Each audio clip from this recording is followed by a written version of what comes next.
And I think we've demonstrated that by exposing not just the nature of Putin's covert operation, but by setting out the detail of how substantial our armed forces with allies has been in order to deal with those threats. Is there a world where in the very near future British military personnel are helping to keep the Strait of Hormuz open? And I mean, but keeping it open by being there, doing stuff?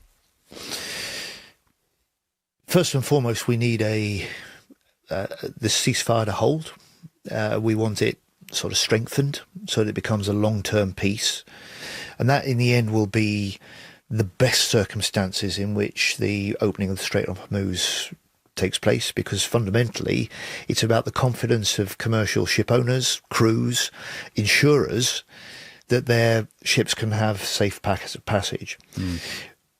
What I think is a useful contribution to building an international, multinational understanding about the circumstances necessary and the potential options for helping make that happen, a useful contribution is a sort of conference that our Foreign Secretary convened last week with around 40 nations, that our military headquarters convened this week, and also the sort of discussions the Prime Minister is having at the moment with Gulf countries in the Middle East, talking about the importance of the Strait of Hormuz being open to shipping without tolls, and the importance of this fledgling ceasefire, which we hope will be reinforced by the Vice President's discussions and negotiations over the weekend. Because to me, that all sounds like Britain is putting a lot of effort into the diplomacy, and actually you're not really thinking about a military component of that.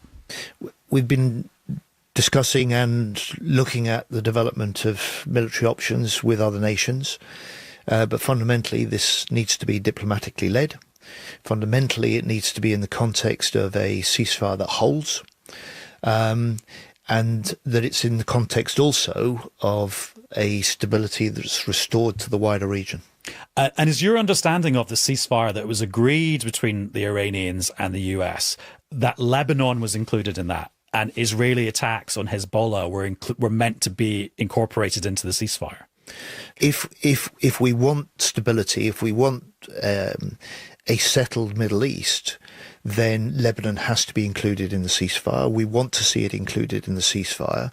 We condemn the escalation of the conflict in Lebanon at the moment, and I'd want to see that ceasefire extended to include Israel and Lebanon. Before this current conflict erupted, I put in extra jets, radar systems, air defence systems, electronic war systems into the Middle East to reinforce our defences.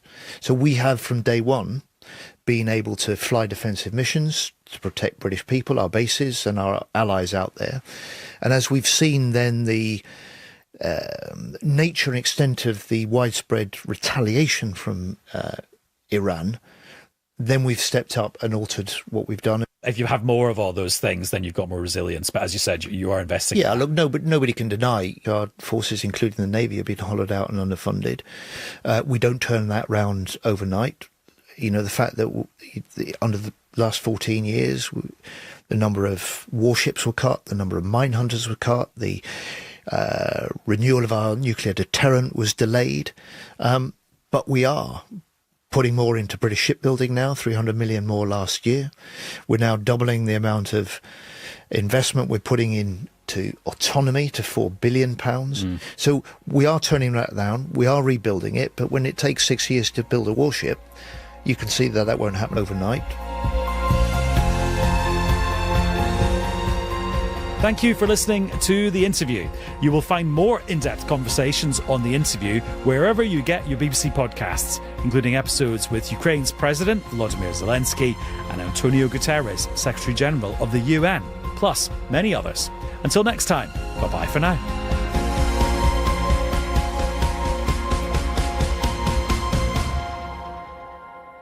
From the BBC, that was The Interview. I'm Saroja Quayle. Good morning, Manitoba. You're listening to Information Radio here on CBC Radio 1, 89.3 FM, 990 AM, and everywhere on the CBC Manitoba YouTube page. I'm Corey Funk, sitting in for Marcy Marcusa. Well, Wednesday, snow up north. Thursday, freezing rain out west, and now it's our turn here in Winnipeg. There's been a band of freezing rain that's made its way pretty much right from Emerson up to Arborg, making all those highways pretty slippery in between, including the perimeter here in Winnipeg and highways surrounding that, Highway 75, all that. So be very careful. You got a layer of ice with a layer of snow on top of it. So be careful on the highways this morning. We're going to have an updates on those highways throughout your morning today. But first, let's say hello to the crew putting together today's show. Abby Adiemi is keeping an eye on your weather this morning, and he is also our studio technician. Darren Morash is our YouTube producer, and Sierra Sanders is our studio director, keeping an eye on the commute. And Josh Crabb is keeping an eye on your news headlines. Good morning. Good morning. Evacuations in Peguis First Nation could start as early as this weekend, as a high risk of flooding on the Fisher River is expected to displace people in the First Nation north of Winnipeg. The flood flight in the community has ramped up to protect homes and properties. Residents in West Broadway are looking to buy up land so they can keep housing affordable. They're starting Winnipeg's first community land trust. And Manitoba's immigration minister is back from a trip to Ottawa, advocating for more generous immigration targets. But Malaya Marcelino says the Carney government still isn't budging. Your next local CBC News is at 6:30. Thank you very much, Josh. You're welcome. Well, don't expect that ice and snow to melt anytime soon today. Right now, we are sitting at -3, and that's actually where we're going to stay here in Winnipeg at the Forks for most of the day, and it's going to dip down to -10 overnight. So you can expect some snow and slippery conditions, particularly here in Winnipeg and north and south of the city throughout your morning commute. Dauphin is sitting at -8.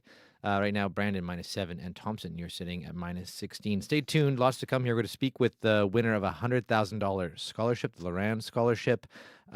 She moved here not that long ago, too, so we're going to talk to her as well. We're investigating crime and corruption claims at Cricket Canada. The Fifth Estate's Stephen D'Souza joins us after the World Report. Stay tuned. I'm Corey Funk. You're listening to Information Radio. On cue. When she was a kid, Sandra Laurent spent hours reading books, but found that none of the characters reflected her own experience growing up Indigenous in Northern Ontario. So what she did was, she grew up and wrote the book herself. She'll be here to tell you about that and translating that book for the stage. I wanted to create something new. I wanted it to be multidisciplinary. Q with Tom Power. This morning at 10:30 in Newfoundland. And on CBC Listen, or wherever you get your podcasts. This is World Report. Good morning, I'm John Northcott. A fragile calm has settled over southern Lebanon as a 10-day ceasefire takes hold. Thousands of displaced families are already rushing home, clogging highways to reach their villages. The bottleneck is the Kasmia Bridge. Just hours after it was devastated by Israeli strikes, crews worked through the night to patch a single lane. Bulldozers are still shoving aside the ruins even as cars drive around the destruction. While the guns are silent, the destruction is massive and many families are returning to find only rubble where their homes once stood. Meanwhile, Donald Trump is once again suggesting that American military operations in Iran could soon be ending. The U.S. president says another round of peace talks could take place as early as this weekend, with a potential deal on the horizon. The CBC's Chris Glover is watching the story from our Washington bureau. Chris, what has the president been saying about the state of the conflict? Quite a lot, really. Let me walk you through it. The fragile ceasefire between Iran and the U.S. is, of course, set to expire on Tuesday, and Trump says he could extend it, but he may not need to. That's because he says Iran has agreed to almost everything the U.S. wants, including giving up its enriched uranium. Trump saying the Iranians have, quote, agreed to it very powerfully, though he provided no evidence, and we have yet to hear from Tehran. The U.S. president also offered this latest assessment of his military operation. I will say the war in Iran is going along swimmingly. We can do whatever we want. And it should be ending pretty soon. It was perfect. I mean, it's perfect. It was the power we have, our military. We have the most powerful military anywhere in the world. I built it 4 years, my first 4 years. He then referred to the U.S. assault as, quote, our little diversion to the lovely country of Iran. And if a deal is looking likely, Trump is now saying he might go to Islamabad because, as he put it, everybody wants him there. Okay, Chris. Meanwhile, some American allies also meeting in Paris without American representation there. What are they talking about? The UK and France rallied about 40 countries to discuss reopening the Strait of Hormuz. As you know, the vital shipping route has been largely paralyzed by a combination of Iranian threats and the ongoing U.S. naval blockade. Trump has repeatedly criticized NATO members for failing to get involved in the blockade and his war generally, something that NATO leaders continue to say they will avoid, but they say they stand ready to help restore global oil traffic as reserves run dangerously low around the world. Our Chris Glover in our bureau in Washington. Thank you, Chris. Thank you, John. Children's aid societies across Ontario could soon face a significant new liability risk. The province's Court of Appeal is hearing a request to overturn a long-standing rule that prohibits broad class action suits against those agencies. For years, child welfare agencies issued birth alerts targeting pregnant mothers, and Priscilla Kisan-Huang reports. I feel like it's a big deal. Tina Yang is one of the lawyers leading the Ontario Birth Alert class action. Those alerts disproportionately affected Indigenous and racialized mothers, and the province put a stop to it in 2020. Similar lawsuits are underway across Canada. Ontario's the furthest along, with a judge ruling last year families can sue the province, but not the 49 children's aid societies because of a decades-old Ontario law.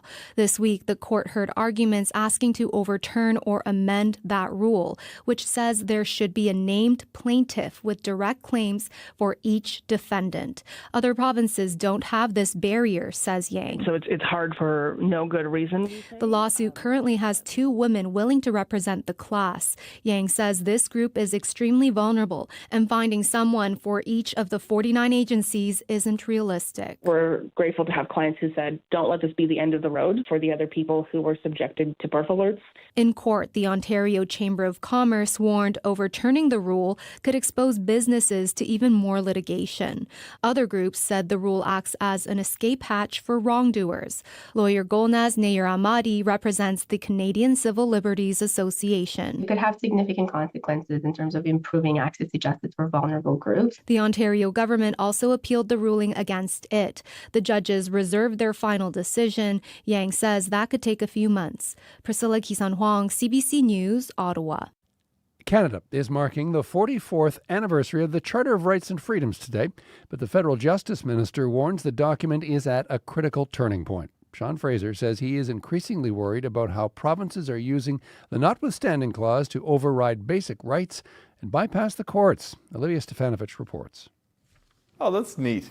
I just can't believe this is what we get to do for work. Deep inside the vaults of Library and Archives Canada, Justice Minister Sean Fraser is in awe, looking at the original Canadian Charter of Rights and Freedoms for the first time. It's cool. You get to see the history with your own eyes. Signed 44 years ago today, Fraser says the Charter still contains the basic ideals that help define what Canada is, but has concerns about how the document is being interpreted. If the rights that we have written in the Charter of Rights and Freedoms are existing on paper but not enjoyed in our communities, is the Charter worth the paper on which it's written? Provinces are frequently turning to Section 33, the notwithstanding clause, overriding charter rights to bypass legal challenges. That is a nail in the coffin of the Charter. Martha Jackman is a professor emeritus specializing in constitutional law at the University of Ottawa. The Charter is really at a turning point. Jackman is hoping the Supreme Court of Canada will offer guidance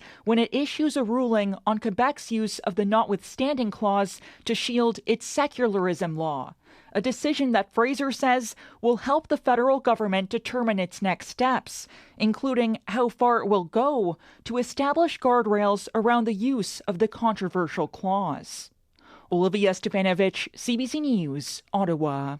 They're back, and they have stories to tell. In a Canadian exclusive, the CBC's Ian Hannamansing speaks with the Artemis II astronauts following their historic mission around the moon. The crew of 4 set a new record for the farthest distance humans have ever traveled from Earth, reaching more than 400,000 kilometers away. Their capsule, named Integrity, splashed down off the U.S. West Coast exactly 1 week ago today. Reentry is just such a magical experience. Canadian astronaut Jeremy Hansen and his Artemis II crewmates say they haven't yet been able to fully process the impact of their mission around the moon, but they're ready to share some of the highlights, like reentry, filled with risks but also wonder as the Orion capsule raced through the atmosphere at about 40,000 kilometers an hour. You saw the plasma coming. For me, it started high and started coming down. It was red, but then it was green and bluish, and it was bright, and it was like somebody was welding outside the capsule. Less than 15 minutes later, the capsule, which the crew named Integrity, was bobbing in the Pacific off the California coast. I asked Christina Cook what she and the other astronauts were doing as they waited for the recovery team to open the hatch. We knew we were safe. We were in the capsule, completely relaxed. We were sharing some snacks, having some water. It was a complete emotional release of joy. The crew may be back on Earth, but their work still isn't done.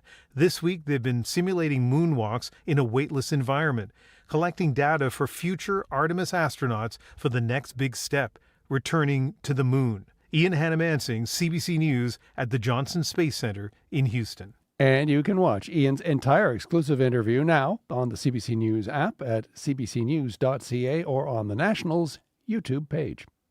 And finally, this morning. Trouble so hard, oh Lord, my trouble so hard. Electronic music pioneer Moby kicks off his second weekend at the Coachella stage in the California desert tonight, but he isn't keeping a cent of his paycheck. The artist announced he is donating 100% of his festival profits to animal rights organizations. He says his main job in life now is activism, and he's using the desert spotlight to fund it.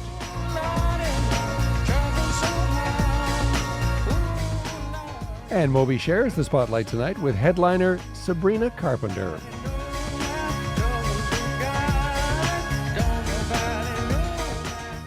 And that is the latest national and international news from World Report. For news anytime, go to our website, cbcnews.ca. I'm John Northcott. This is CBC News.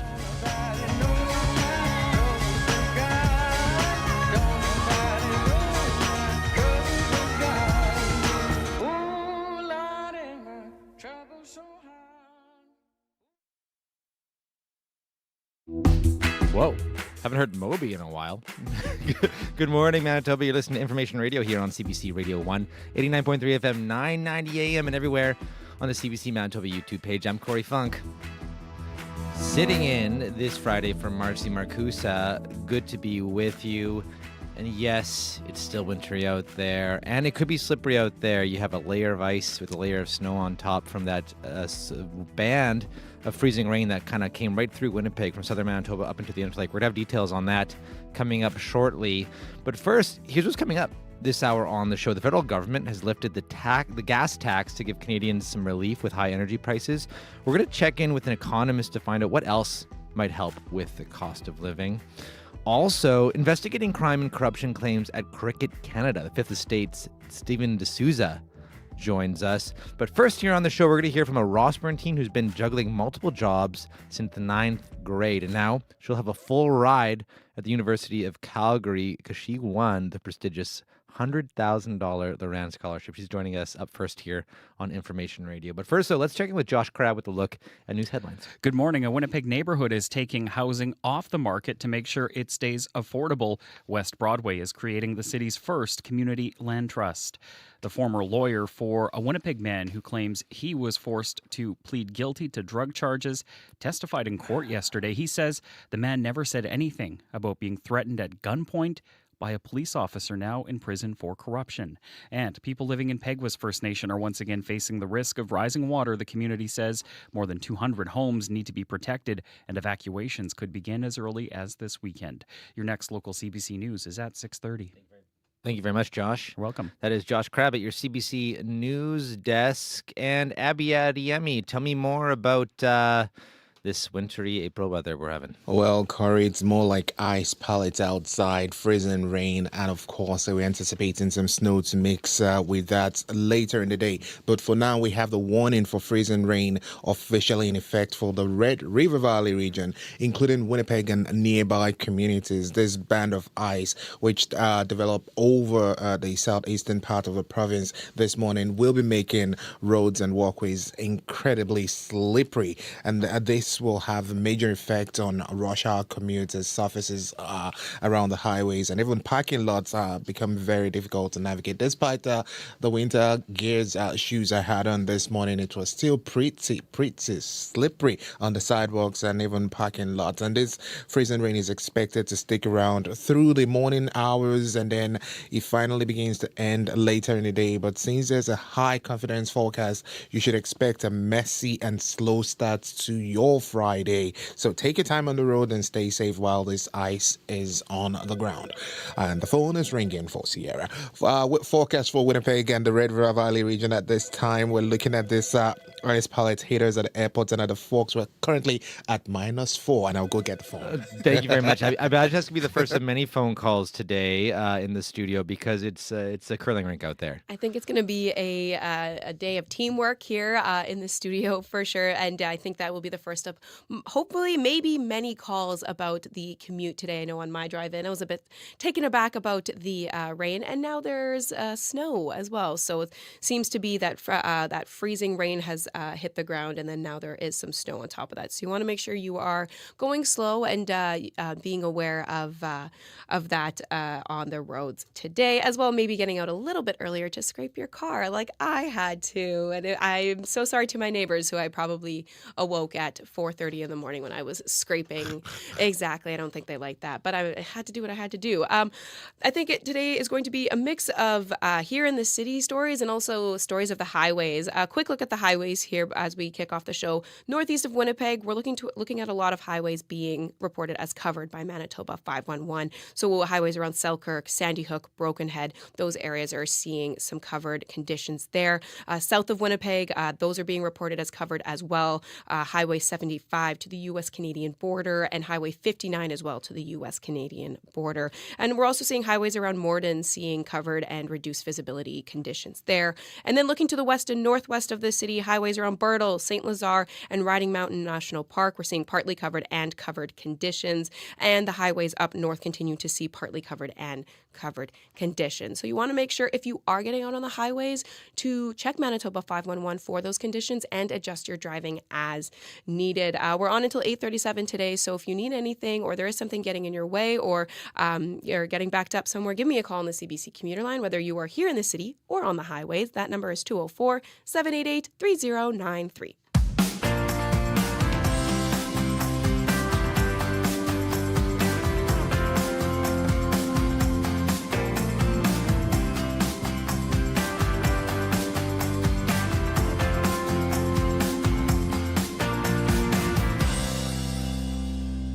Well, up first here on Information Radio, let's meet Ayushi Sharma. She just won a $100,000 scholarship from the Loran Scholars Foundation. She's going to pursue her dream of becoming a doctor with a full ride to the University of Calgary starting this fall. And she joins us now. Good morning.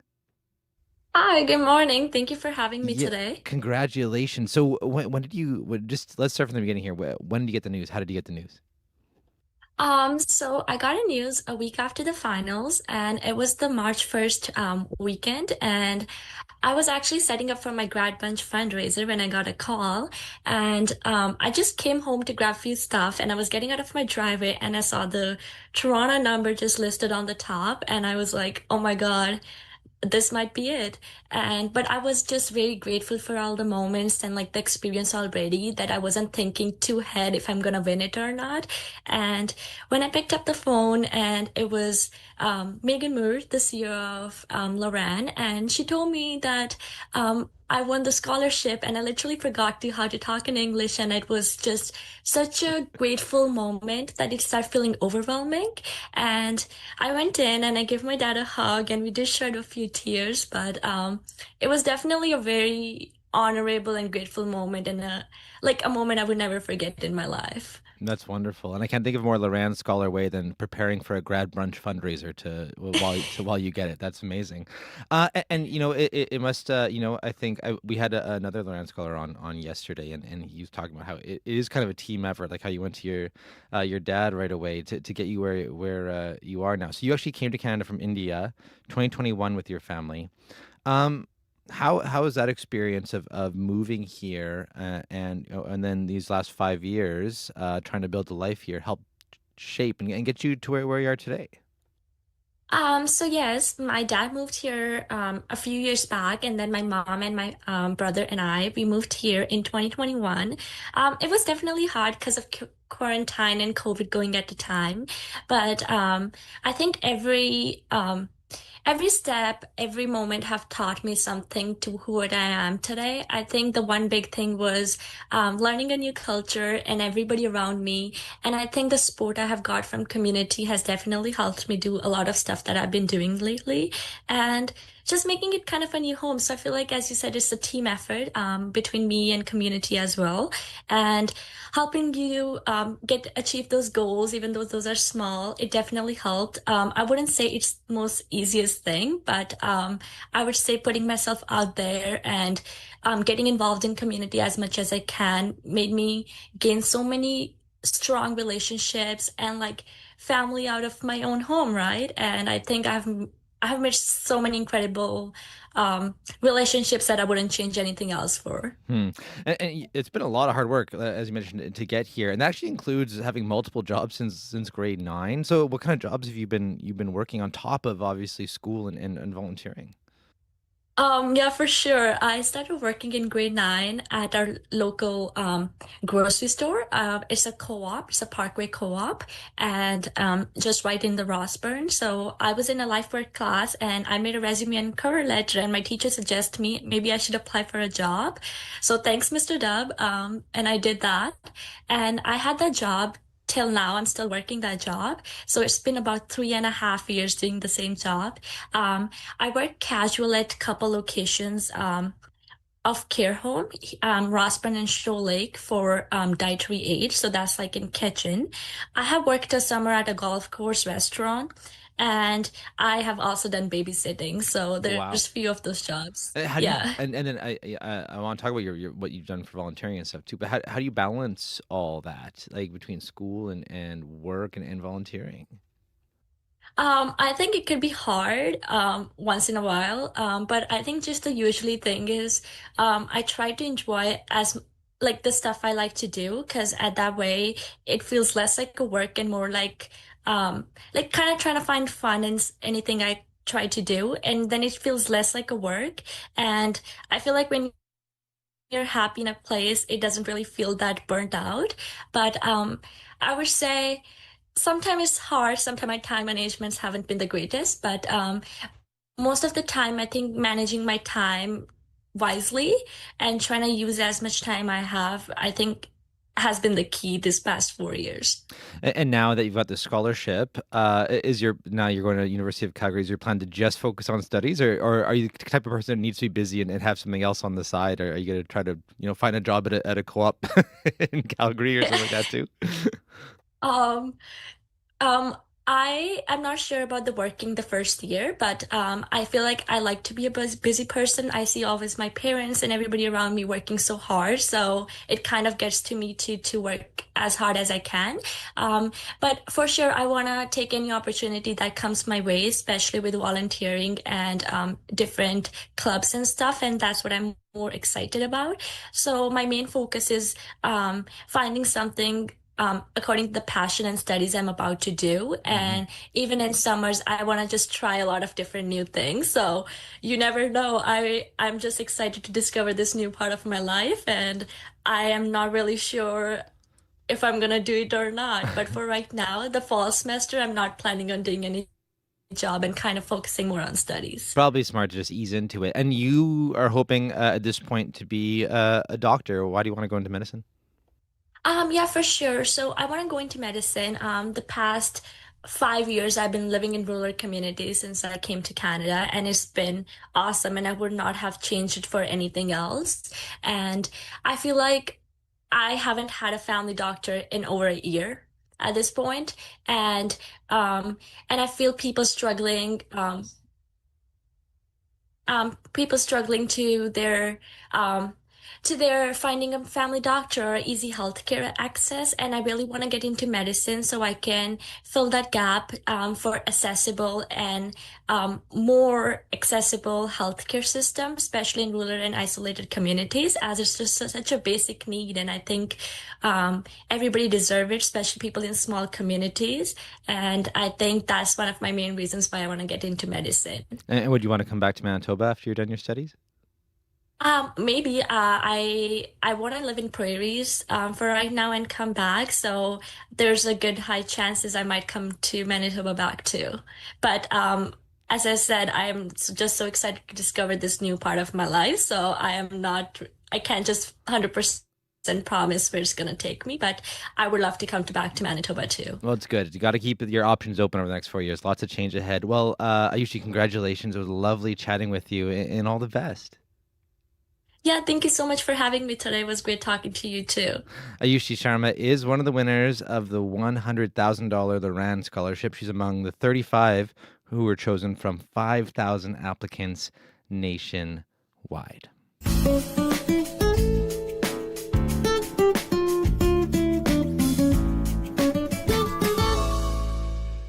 6:23 right now, and next up here on Information Radio, cricket is one of the fastest growing sports in Canada and is the second most watched in the world after soccer. But a new investigation by CBC's The Fifth Estate finds the sport has a dark side. Cricket Canada, the sport's national governing body, is beset with accusations of corruption and mismanagement. And now it appears organized crime is also moving in with allegations of death threats, even fixing parts of matches, stretching all the way to the recent World Cup in India. Co-host Stephen D'Souza joins us now from our Toronto studio. Good morning.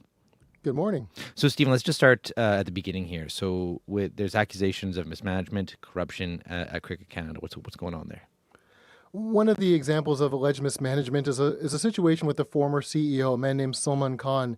He's been charged by Calgary police with theft and fraud. It's alleged he stole money from the local cricket association when he was an administrator there, and he ended up becoming a board member at Cricket Canada. And even though they knew he was facing potentially criminal charges, they made him the CEO without ever posting the job and gave him a pretty sweet contract that stated that if he's fired for any reason other than a criminal conviction related to his job, he'd get the full contract paid out. He was eventually fired after the criminal charges became public, and now we've learned that he's trying to get the money back, almost $500,000. And in a statement to us, he says he categorically denies the allegations in the theft case and should be presumed innocent while the case is before the courts. And what about the allegations of match fixing? How did those come about? Well, there's a recording that involves a former national team coach who accuses that same CEO, as well as Cricket Canada's former president and a board member, of interfering in player selection in order to gamble and fix matches. And one of the ways that matches can be fixed is something called spot fixing, where they only influence a single play, and that doesn't influence the whole game. But if you know what's going to happen, you can bet on it and win big. So like in baseball, for example, if you knew the pitcher was going to throw a wild pitch at a certain point, if you bet on that, you'd know what to do. So this former coach is claiming that he was being forced to put in certain players, and that he described an occasion where he didn't put in the players that were allegedly selected, and that even though the team won, he got an angry call from the CEO questioning what he did. Now, this recording was reported to the International Cricket Council, but they don't comment on investigations. And the accused in this case all tell us that they deny the allegations, and unfortunately we weren't able to reach that coach. And you've also been digging into threats and possible organized crime involvement. Tell us about that. Yeah, we learned about an incident in BC in July of last year, and we're not revealing some of the names to protect people's safety. A national player was allegedly threatened by two other cricketers, and he was warned not to interfere with two other players and their place on a provincial and on the national team. One of the players that they allegedly wanted protected is Dilpreet Bajwa. He would later become captain of Canada's national team, and the people making the alleged threats said that if the national player didn't go along with that, he'd face consequences. We also spoke with a source who tried to stand up for the national player, and then he received death threats. We've changed his voice, and we're protecting his identity, but take a listen as he describes the threats he received. We know where you live, and you won't be able to run away from us. You won't be able to run away from the Bishnoi group. We warned you, and you didn't obey. Your time is over now. You want to run anywhere? Run.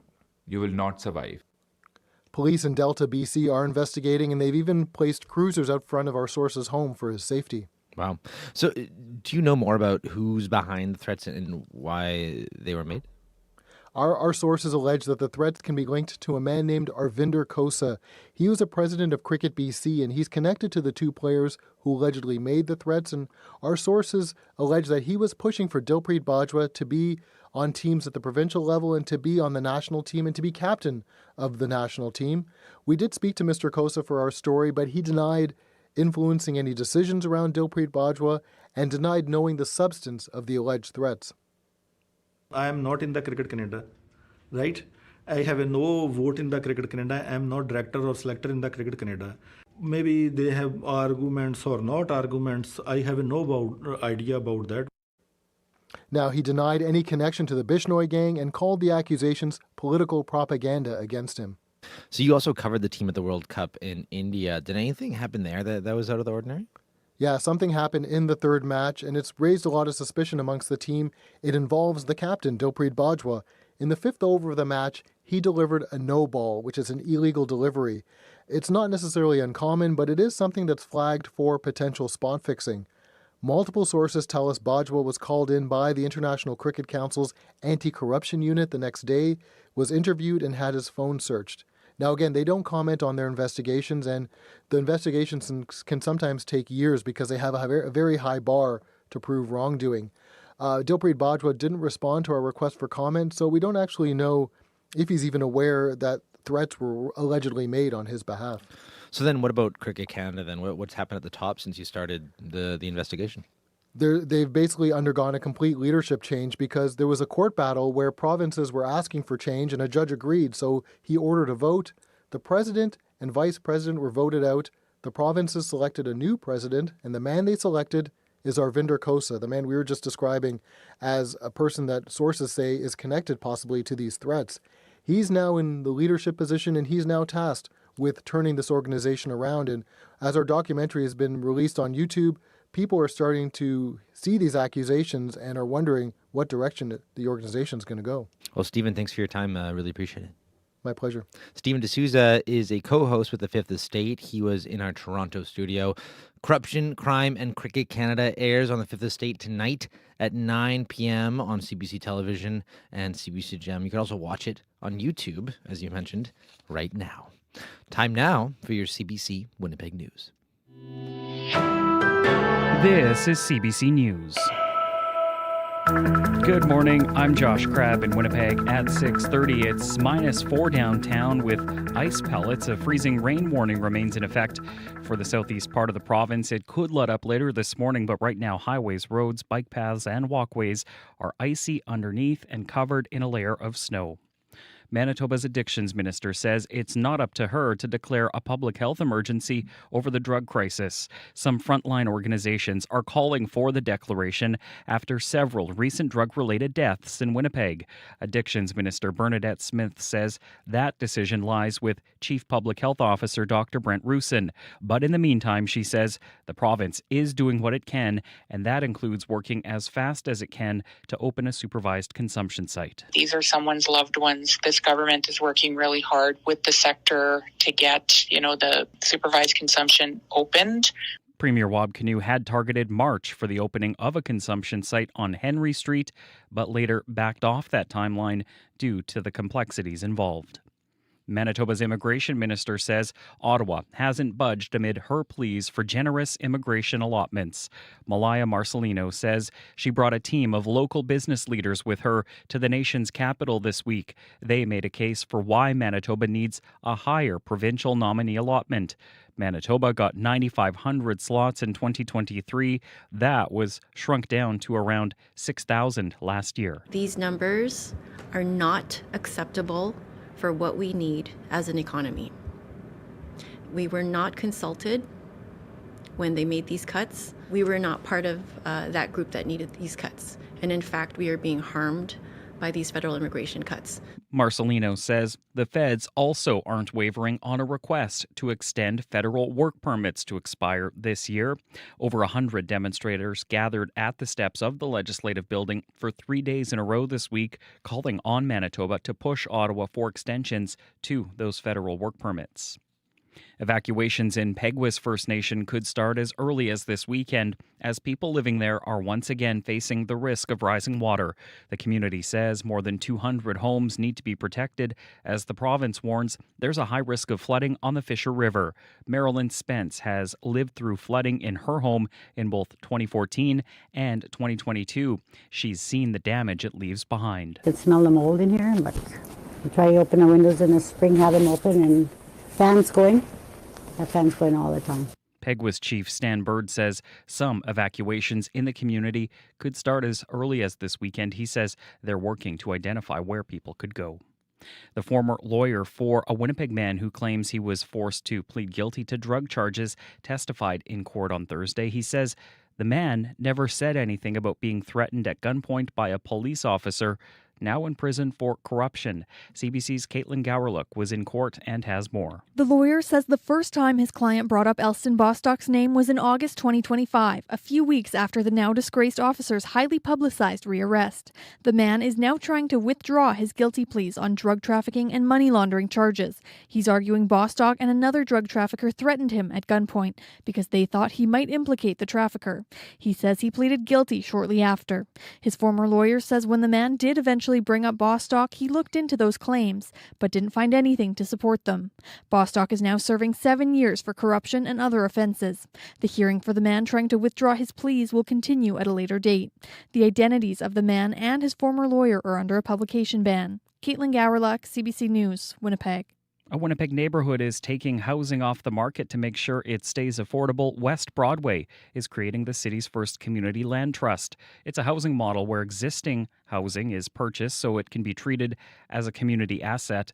That way the homes can stay affordable permanently. Stephen Hodges is with the West Broadway Community Organization, which is putting up the money. He says low housing prices will bring relief to the neighborhood's rental market. We feel that threat of gentrification. We've all experienced above guideline rent increases, and we want to have stable housing in this neighborhood, but we also have a community that's willing to work together for that. The group plans to buy an apartment complex first, and they'll eventually buy more properties if they get the money from government.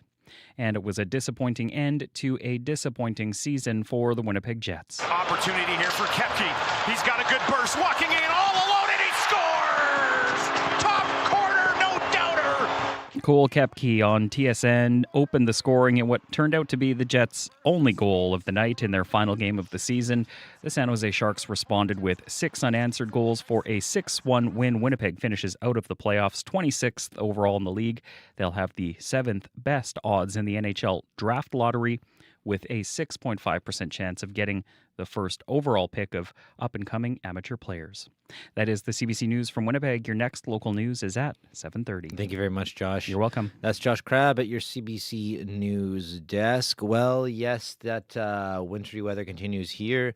In Winnipeg, there is a freezing rain warning in effect for the city and surrounding areas. And Abby, you're here to break it down. What's going on? Yeah, you need the proper gear today, footwear, and even for your vehicles, you need to take it easy on the road. It's going to be pretty slippery, especially if you are in the Red River Valley region, which includes Winnipeg and surrounding areas.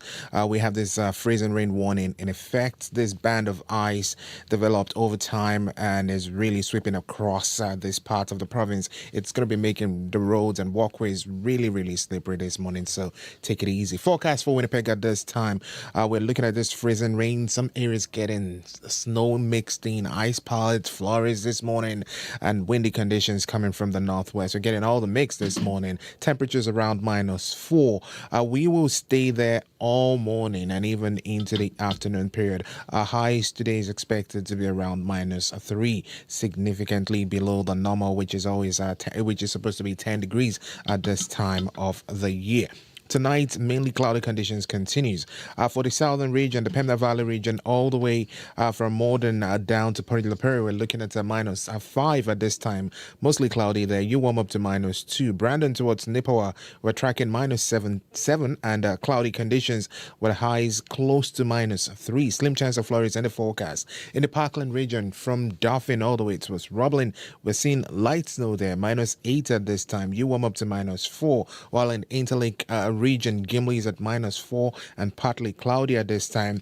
Your high would be around -3, and of course you see the flurries you're tracking at this time and later in the day. In the northern part of the province, the power flame from both regions currently hovering around 11 degrees at this time. You warm up to -4. Thompson, Lynn Lake, Gillam, -16 to -19. Snow beginning this morning. You warm up to -7 later in the day.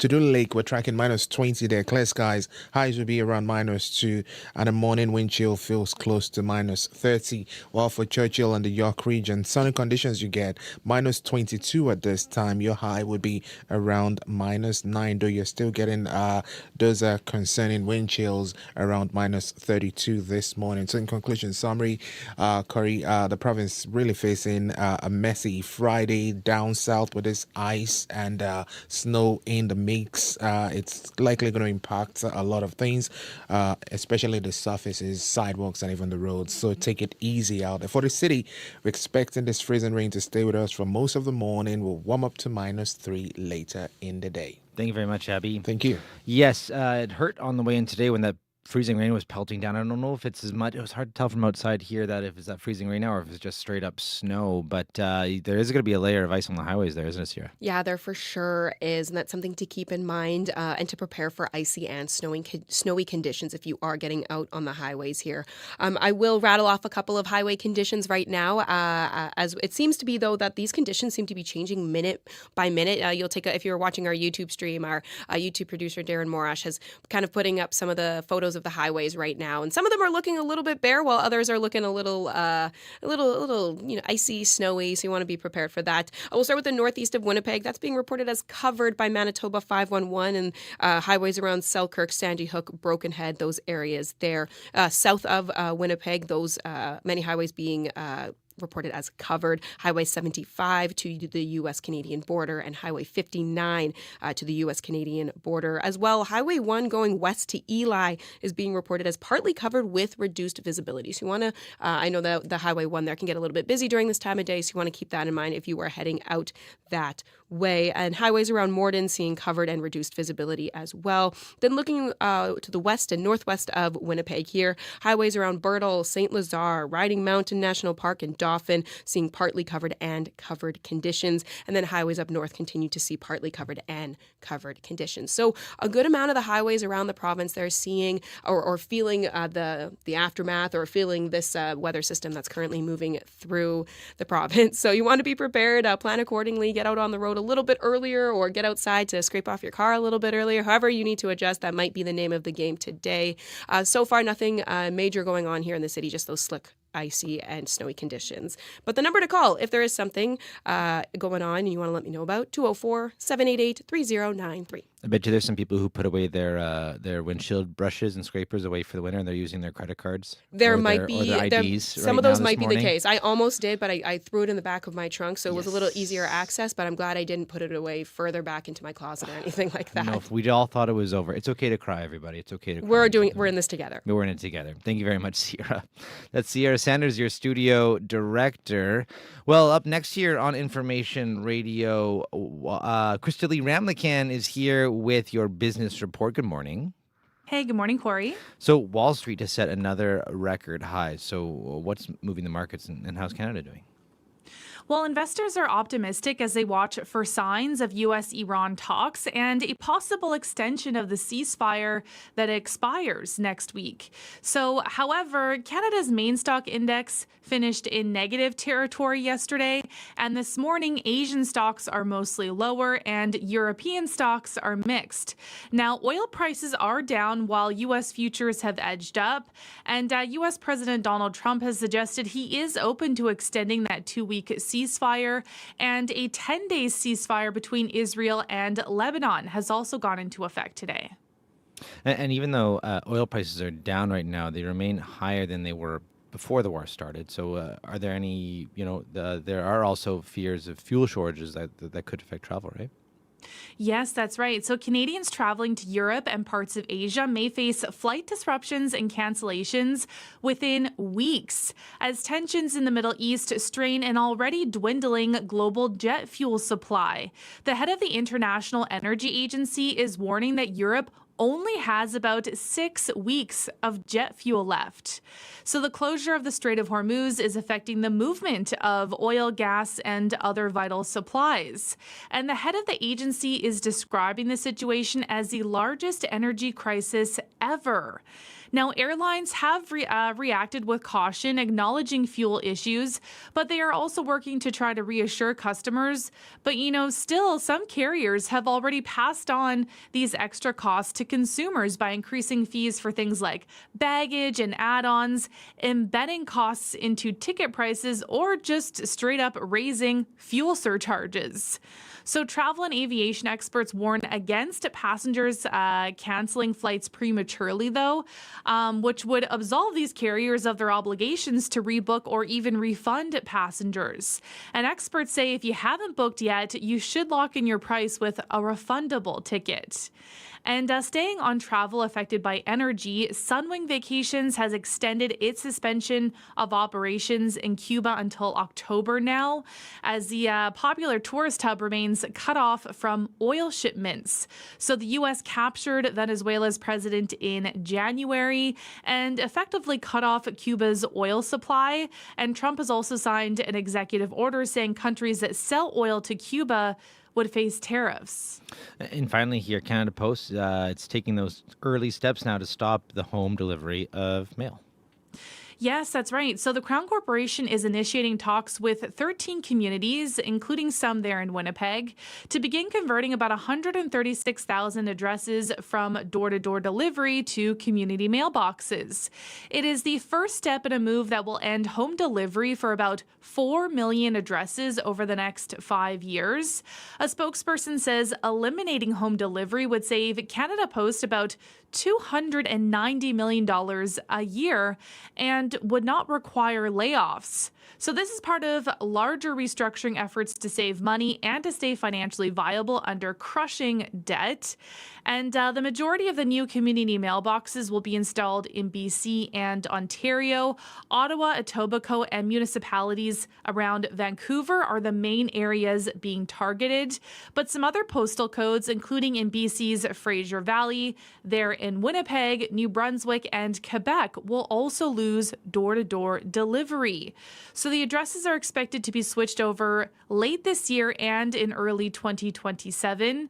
The areas chosen are next to neighborhoods that already use community mailboxes, and the corporation says converting to them usually takes months and does include consultations with communities over their location. Sometimes there's concerns about where they're actually placed in the end. And then at the same time, unionized postal workers begin voting on Monday on whether to ratify new contract agreements with the national mail carrier.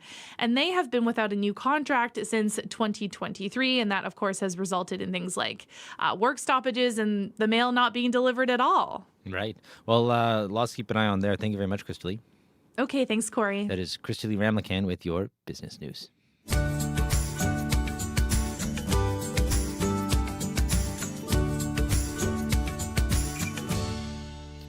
Well, it's been almost a week since Canadian astronaut Jeremy Hansen and his 3 crewmates splashed down in the Pacific Ocean. They spent 10 days in deep space traveling around the moon and back. It It was humankind's first trip to the moon in more than 50 years and the farthest from Earth any human has ever gone. And yesterday, they reflected on the Artemis II mission at a press conference in Houston, Texas. Here's Commander Reed Wiseman, pilot Victor Glover, and mission specialist Christina Cook, and Canadian Jeremy Hansen responding to reporter questions. When Apollo 14 astronaut Edgar Mitchell was returning from the moon, he had an experience so profound that when he returned to Earth, he devoted the rest of his life to studying the nature of human consciousness. And so my question is, now that you've been back on Earth for just a few days and had a little bit of time to sit with it, do any of you feel as though you had an experience similar to what Mitchell described? It's a great question. The only thing I can do is just share one quick story when I got back on the ship. I'm not really a religious person, but there was just no other avenue for me to explain anything or to experience anything. So I asked for the chaplain on the Navy ship to just come visit us for a minute. And when that man walked in, I'd never met him before in my life, but I saw the cross on his collar, and I broke down in tears.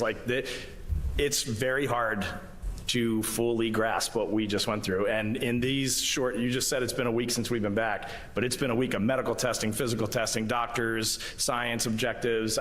We have not had that decompression. We have not had that reflection time. So I'm basing this on what we saw. And when the sun eclipsed behind the moon, I think all four of us, I turned to Victor and I said, I don't think humanity has evolved to the point of being able to comprehend what we were looking at right now, because it was otherworldly and it was amazing. The only thing I would add is that beautiful thing. First of all, thank you for sharing that. That was a really special moment. I was in the bed right across when the chaplain came in, and the only thing I would add is I am a religious person, but everything else is the same. There is something in there, and as we start to process, I'll have to tell you next week, but haven't had a chance to really unpack it all yet. I've been trying to find words for it. I don't really have it yet, but we just saw so many amazing things. And people ask what's the most amazing one, and you can't pick one. There's just so many amazing experiences we had. But overall, where I keep coming back to is what kept grabbing my attention when the lighting was right and we were looking out the window is that I kept seeing this depth to, I guess, the galaxy, for what we were visually observing out there, this depth to the galaxy that I just had never experienced before. And it's not that I could tell which stars were really closer and further, because it has to do with how bright they are, but because of how bright they are and their differences, they look like you can tell where they are in 3D. That was mind-blowing for me. And then you see the same thing with the moon and the Earth. You're viewing them from this new perspective, but this perspective with three-dimensional depth. And I've heard Christina talk about this a lot. We're all kind of struck by these things that make us feel small. And that the sense I had was this sense of fragility and feeling small, infinitesimally small. But yet, this very powerful feeling as a human being, as a group. And that is what, to me, is what I would try to share. I saw it in all these sites. Over and over again, I kept seeing that same thing and that same feeling. Small and powerless, but yet powerful together. Those are astronauts Reed Wiseman, Victor Glover, Christina Cook, and Jeremy Hansen speaking yesterday from Houston.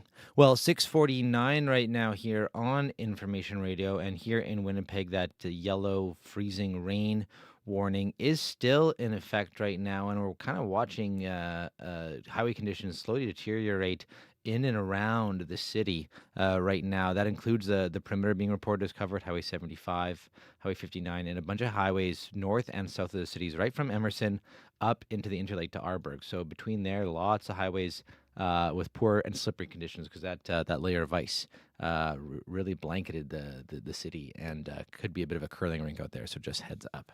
Well, next up here on Information Radio, Prime Minister Mark Carney has already said he's going to use his newly won majority to get to work for Canadians. That includes helping Canadians navigate the high cost of living. Now, the federal government is temporarily lifting the gas tax to give some relief on high energy prices, but fuel isn't the only thing causing people financial strain. And to look at what other measures are available to the government, I'm joined by Colin Mang. He's an assistant professor of economics at McMaster University. Good morning. Oh, thanks for having me. So let's just start with the big picture here. What levers does the federal majority government now, I guess, even have to make life more affordable to Canadians? Well, there's a couple of different strategies the government could pursue. One of them is to try to put more money into Canadian families' pockets. And we've seen a little bit of that so far already this year. The Mark Carney government cutting the basic rate of income tax from 15% down to 14%. There's also the 50% expansion to the GST HST credit, which is starting this summer. And what that's going to do is it's going to help more lower and middle income families to just have a little bit more money to spend.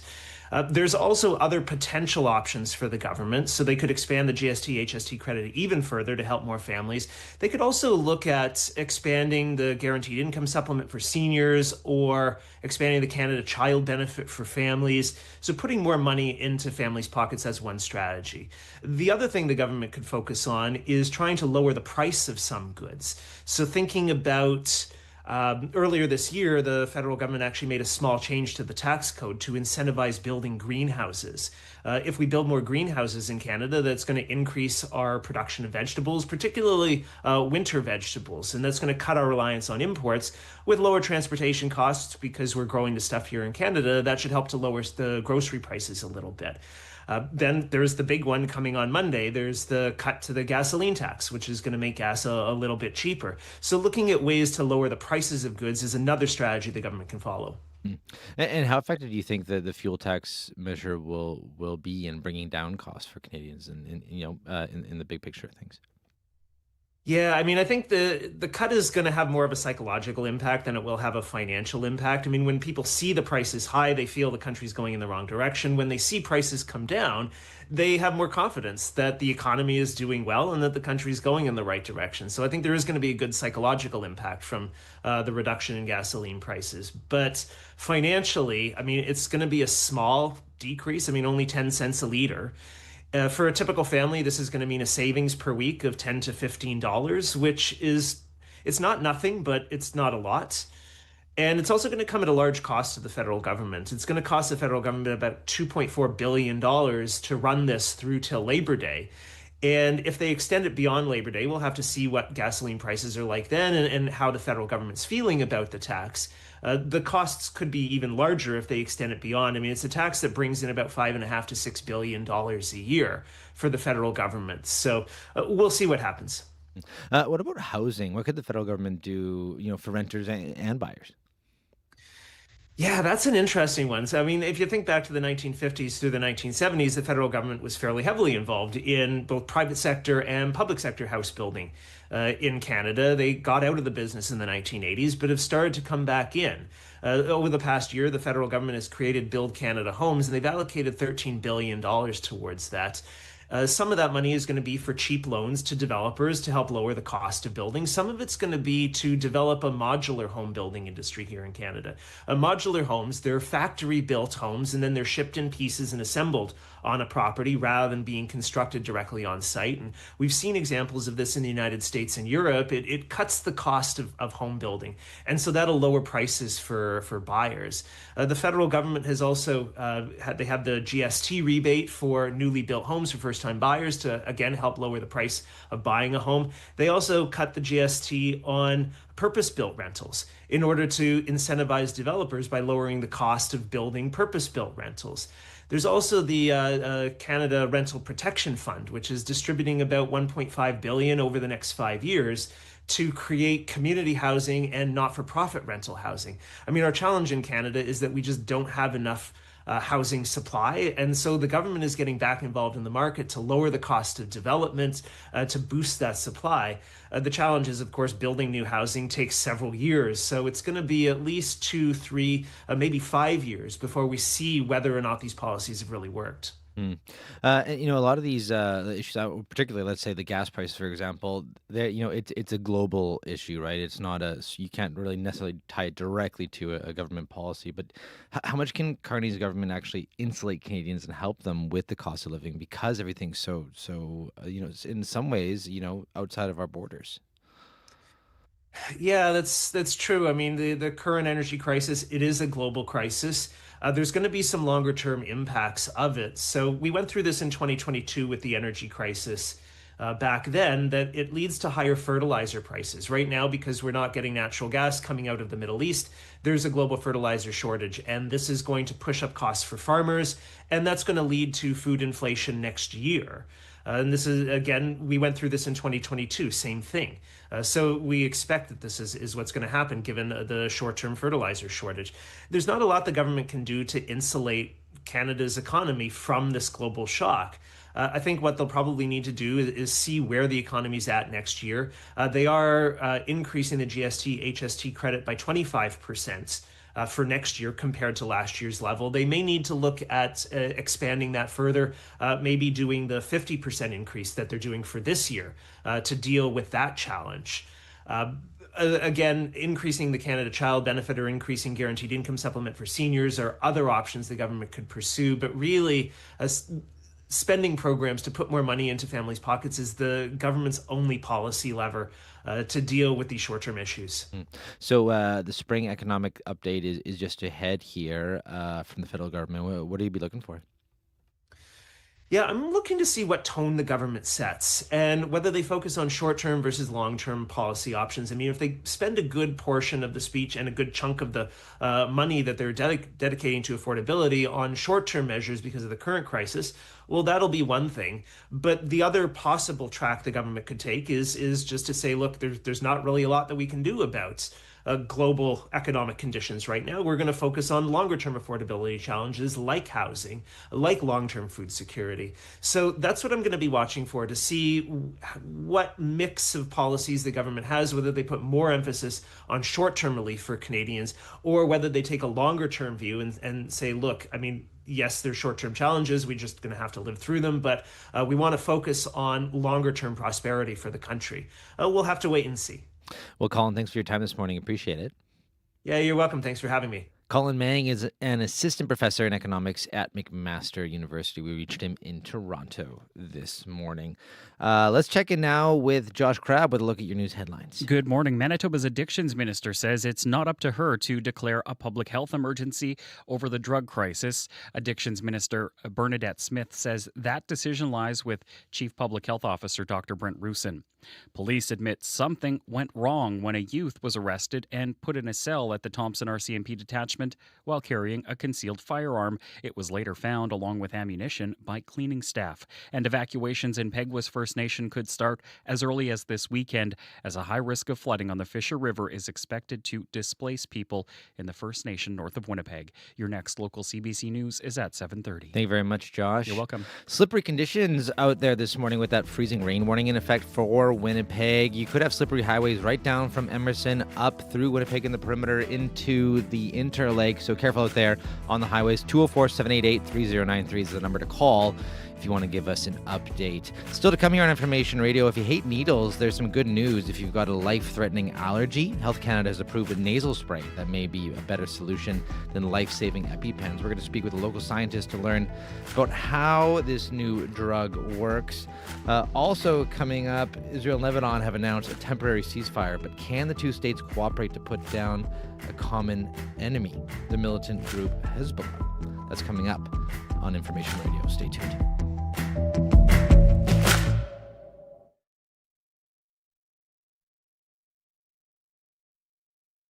On the Current. And liftoff. The crew of Artemis 2 now bound for the moon.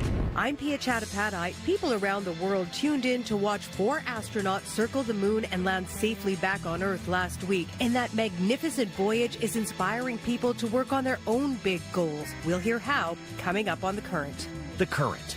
This morning at 8:37, 9:07 in Newfoundland. And on the CBC Listen app. This is World Report. Good morning, I'm John Northcott. A fragile calm has settled over southern Lebanon as a 10-day ceasefire takes hold.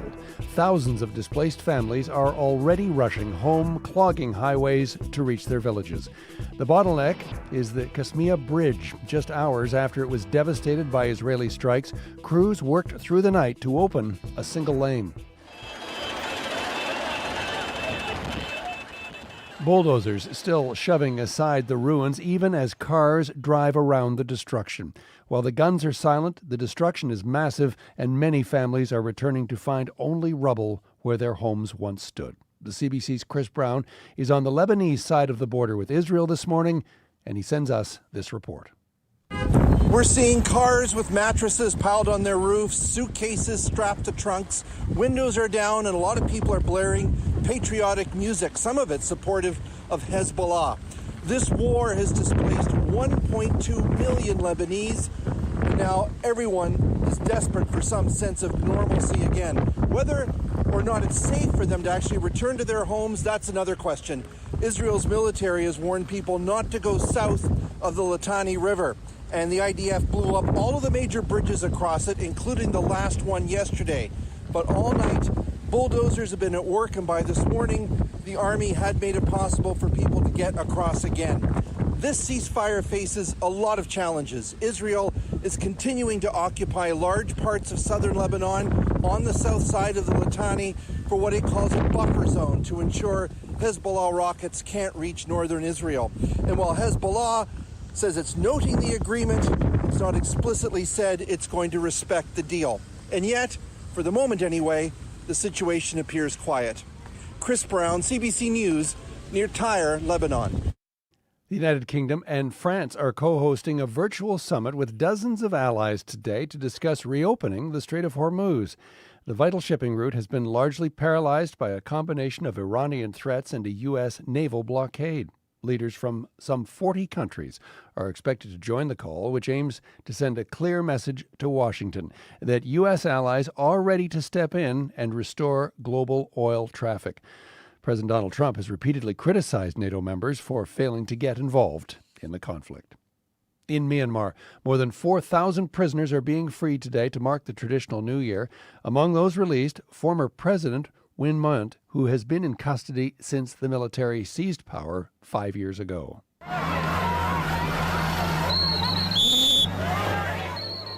Crowds of relatives gather outside the notorious insane prison in Yangon since dawn, awaiting for buses to emerge. While thousands are being released, the country's former leader, Aung San Suu Kyi, remains in detention. While the amnesty is being framed as a gesture of reconciliation by the country's new president, human rights groups note that more than 20,000 political detainees remain behind bars. In this country, heavy rain and rapid snowmelt means that flood warnings are continuing across central Canada this morning. Residents along the Ottawa River are being told to stay vigilant as major flooding is expected over the next few days. With more rain in the forecast, residents say they're scrambling to prepare for the worst. Talia Sarf has the story. Anything above here stays. Everything that's on the floor has got to go out. Clearing his basement, Ken Ward is taking no risks with his belongings. His home sits along the Ottawa River in western Quebec, a region prone to flooding. In 2019, in my garage back here, there was probably 2 feet of water in there. Residents are preparing for the worst but hoping for the best all across central Canada.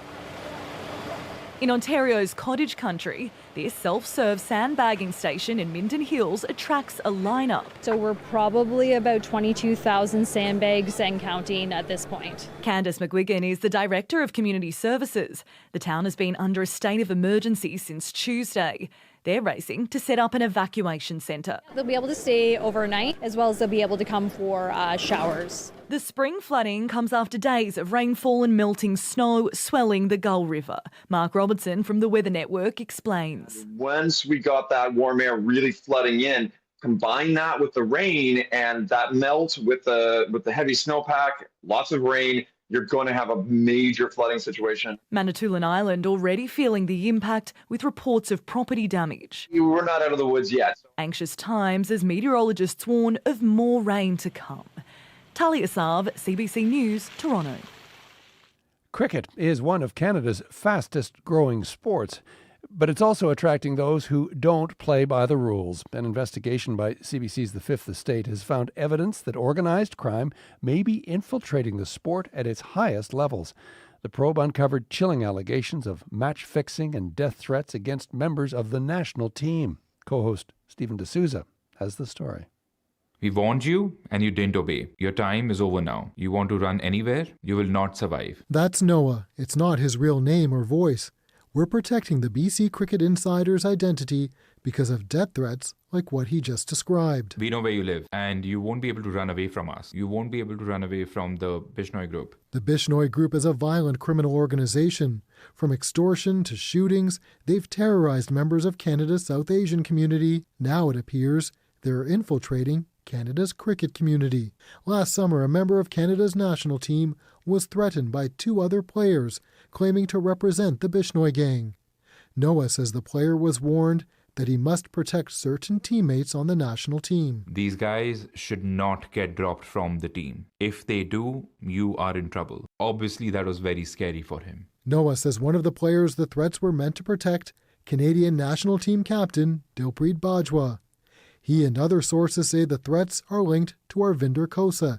He's the former head of Cricket BC, who just recently became president of Cricket Canada. This is like a political propaganda. Khosa denies any connection to the threats and the Bishnoi gang. I'm never involved in this kind of shit. Delta BC police say they are investigating cricket-related threats, but no charges have been filed. Stephen D'Souza, CBC News, Toronto. And that Fifth Estate investigation airs this evening at 9 o'clock on CBC Television and CBC Gem, or you can watch it anytime on YouTube. Well, they're back, and they have stories to tell. In a Canadian exclusive, the CBC's Ian Hannah-Mansing speaks with the Artemis II astronauts following their historic mission around the moon. The crew of 4 set a new record for the farthest distance humans have ever traveled from Earth, reaching more than 400,000 kilometers away. Re-entry is just such a magical experience. Canadian astronaut Jeremy Hansen and his Artemis II crewmates say they haven't yet been able to fully process the impact of their mission around the moon, but they're ready to share some of the highlights, like re-entry, filled with risks but also wonder as the Orion capsule raced through the atmosphere at about 40,000 kilometers an hour. You saw the plasma coming. For me, it started high and started coming down. It was red, but then it was green and bluish, and it was bright, and it was like somebody was welding outside the capsule. Less than 15 minutes later, the capsule, which the crew named Integrity, was bobbing in the Pacific off the California coast. I asked Christina Cook what she and the other astronauts were doing as they waited for the recovery team to open the hatch. We knew we were safe. We were in the capsule, completely relaxed. We were sharing some snacks, having some water. It was a complete emotional release of joy. The crew may be back on Earth, but their work still isn't done.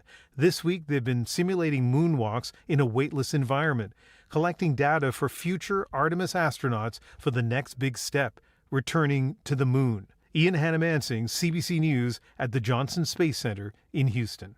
And finally this morning, Ooh, Lordy, my trouble so hard. Ooh, Lordy, my trouble so hard. electronic music pioneer Moby kicks off his second weekend at the Coachella stage in the California desert tonight, but he isn't keeping a cent of his paycheck. The artist announced he is donating 100% of his festival profits to animal rights organizations. He says his main job in life now is activism, and he's using the desert spotlight to fund it. Moby is scheduled to perform at 8:10 Pacific. That's 11:10 Eastern Time. Now he shares the spotlight tonight with headliner Sabrina Carpenter, and you can catch the live stream on YouTube.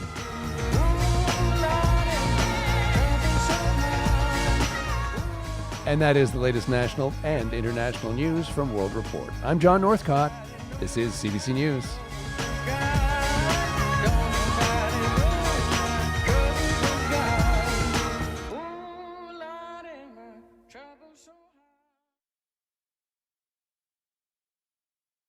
Good morning, Manitoba. You're listening to Information Radio here on CBC Radio 1, 89.3 FM, 990 AM, and everywhere on the CBC Manitoba YouTube page. I'm Corey Funk, in for Marcy Marcusa. Happy Freezy Friday out there. The freezing rain warning has ended for Winnipeg, but it's still in effect for many of the communities south and east of the city. So we'll get an update on that right away, but it is a bit of a curling rink out there on the highway, so do be careful out there. Coming up this hour on Information Radio, almost 1 year ago, a deadly wildfire killed 2 people, destroyed homes, and forced the evacuation of 1,000 people in Lac du Bonny. We're going to get an update from the Reeve about what he's hearing from the province about what's being done to mitigate the risk. Also, we're going to get new details on a ceasefire between Israel and Lebanon, which came into effect last night. And up first here on the show, Health Canada has approved the first needle-free epinephrine treatment for severe allergic reactions. We're going to learn more about how it works. It's a nasal spray instead of a needle. So EpiPen carriers rejoice. That's coming up here on Information Radio. But right now, 7-Eleven, let's check in with Josh Crabb with a look at your news headlines. Good morning. People living in Peguis First Nation are once again facing the risk of rising water. The community says more than 200 homes need to be protected, and evacuations could begin as early as this weekend. A recent rash of drug-related deaths is prompting calls for the province to declare a public health emergency, but Manitoba's addictions minister says the responsibility for declaring an emergency lies with Chief Public Health Officer Dr. Brent Bruson. And thousands of Winnipeg households could soon have to travel farther to get their mail. Canada Post plans to replace door-to-door delivery with community mailboxes for 4 million addresses across the country, including for several postal codes in Winnipeg. Your next local CBC News is at 7:30. Thank you very much, Josh. You're welcome. We only have one school bus cancellation this morning, and that is for École Saint-Georges in the DSFM. That's the only thing we know about in terms of cancellations, bus cancellations, due to that poor weather out there.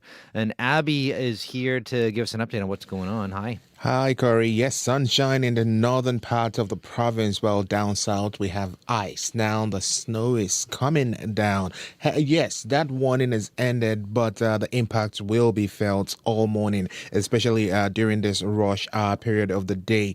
We're looking at regions around Steinbach, Morden, Selkirk. There's a band of ice really on the road at this time, and even the sidewalk. So it's going to be really slippery if you're on the 75 or the highway number 1. It's people describe it more like a curling rink this morning, so take it easy. Those freezing conditions, those freezing rain may have stopped for now. Now we're having snow pile up on the road, so it might make your drive really tricky. For Winnipeg, breezy winds from the northwest. We're expecting this freezing rain, which is now transitioning to flurries this morning before ending under cloudy skies around the noon period.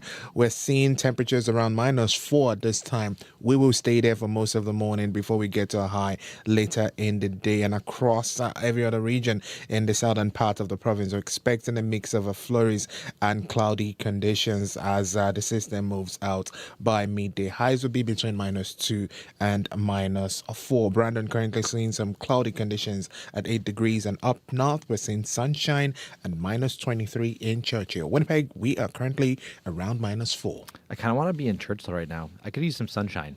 Well, Corey, I know it's cold, but I would almost take the that. wind chill, you'd also need to take the wind chill into consideration. It's not, the sun is not warming things up. It's that thing in Manitoba. Would I take this right now outside in Winnipeg, or would I just take a little bit of sun? I feel like I haven't seen it in so long. It's like talking about spring allergies, or you just want to stay in winter. I would take a runny nose too, honestly, right now over this.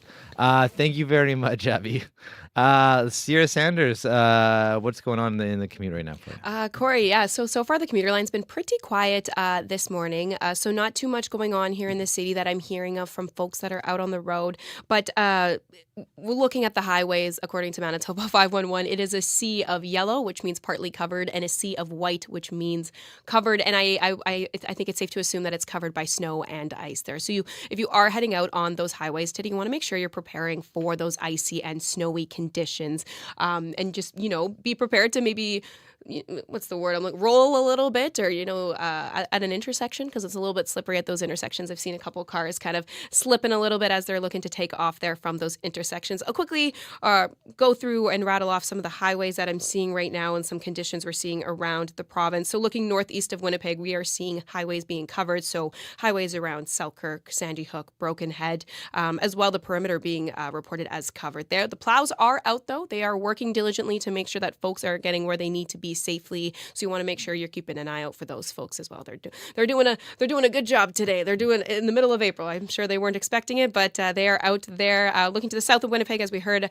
Abby mention there. Highway 75 and Highway 59 there to the U.S. and Canadian border. Those highways looking a little covered as well. Highways around Morden seeing covered and reduced visibility there. And then looking to the west and northwest of Winnipeg, highways around Birtle, St. Lazare, Riding Mountain National Park, Dauphin. We're seeing partly covered and covered conditions there. And then as we've been talking about, highways up north continue to see those partly covered and covered conditions, but with a little sun. So I think we're all maybe a little bit jealous about that. And then finally, this might be a big one, Highway 1 going west to Austin being reported as partly covered there. So you want to keep that in mind. These conditions seem to be changing minute by minute, so make sure you are keeping up to date there with Manitoba. 511-788-3093 is the number to call if something's getting in your way.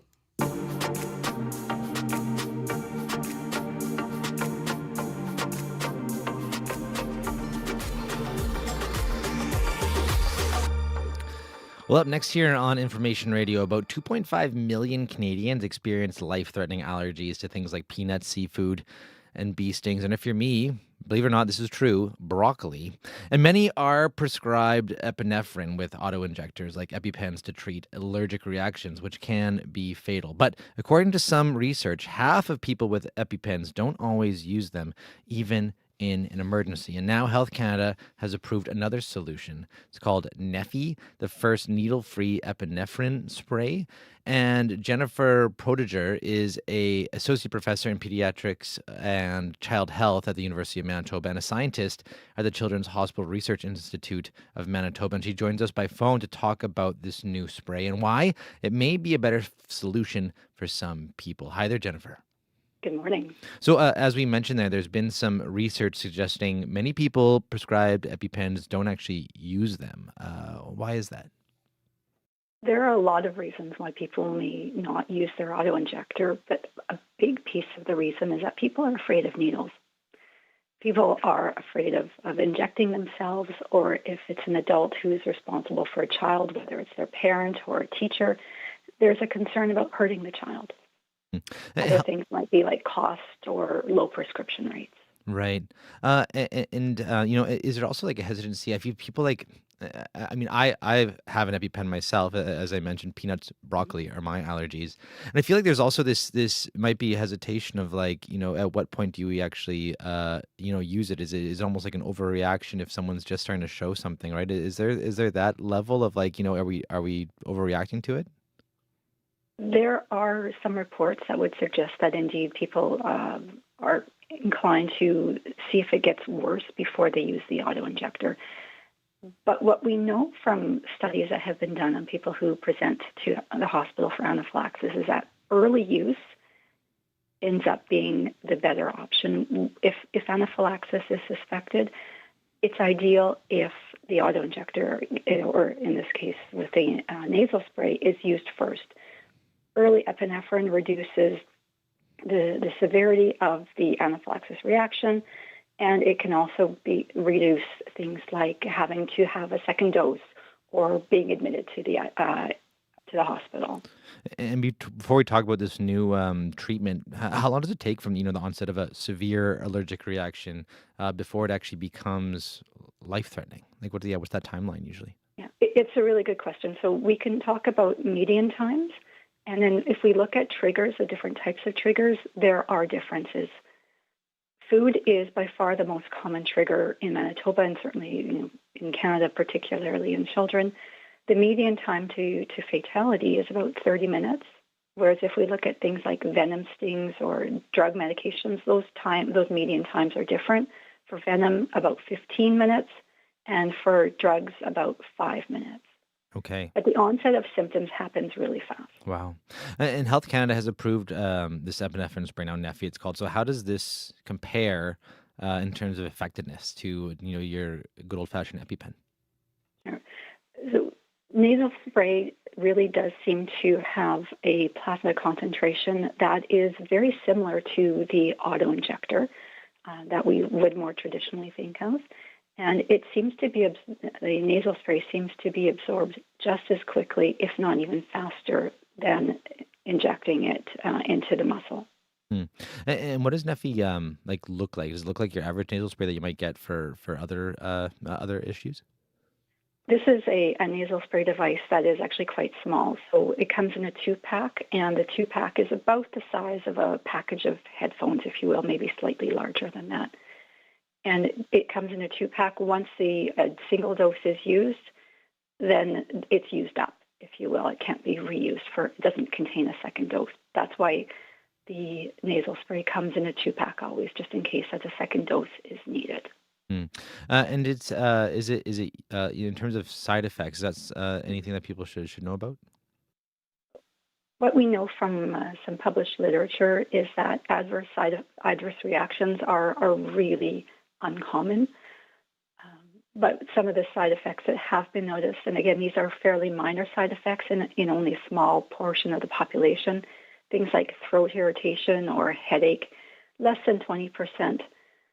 Some people have reported some nasal discomfort or feeling a bit jittery, but that's around 10% of the people who use the nasal spray. Okay. And now we don't know the price of the spray yet in Canada, but according to Northeastern University, Neffy is expected to cost about $200 USD, or 74 that which is about 274 Canadian for 2 doses, which is comparable to the cost of an EpiPen or so. So how could the shelf life of the new spray make it a better choice for those hoping to save money? Traditional auto-injectors typically have about a 12-month lifespan, whereas the nasal spray that's just been approved by Health Canada has a shelf life of about 30 months, so almost about 2.5 years from the date of manufacture. And the nasal spray has a much wider range of temperatures in which it still works, if you will. So it's stable up to about 50 degrees Celsius, and it can also withstand freezing. If it's frozen, though, the manufacturer suggests that it needs to be thawed for about an hour prior to use. In contrast, auto-injectors are not stable to that wide temperature range. So how hopeful are you then that more people will actually use, the nasal spray once they have it, and are more likely to use it compared to an EpiPen now, and could it actually even save lives going forward? Yeah, and that's certainly the hope. But ultimately, this new device on the market will give people an option. It's something that people should be discussing with their physician and making a choice together as to what makes the more sense for them. And at the end of the day, epinephrine used early in the case of anaphylaxis reduces symptom severity and severe outcomes.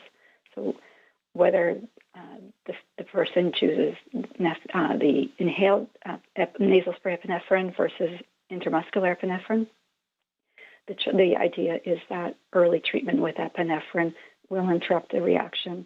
It reduces the severity of any reaction, we think, and then also will reduce the chance of needing multiple doses of epinephrine once the family or the individual arrives to the hospital. So do you think, is this the beginning of the end for the EpiPen, or do you think there will always be these 2 options out there on the market? Yeah, having 2 different options on the Canadian market, I think, is a really important piece. Historically, when there have been shortages with the one brand that was available on the market, there was a lot of concern in the allergy community. Having 2 manufacturers will ensure a more stable supply, and it gives patients options. Well, Jennifer, thanks for your time this morning. Really appreciate it. Thank you very much. Jennifer Protégeur is an associate professor in pediatrics and child health at the University of Manitoba and a scientist at the Children's Hospital Research Institute of Manitoba.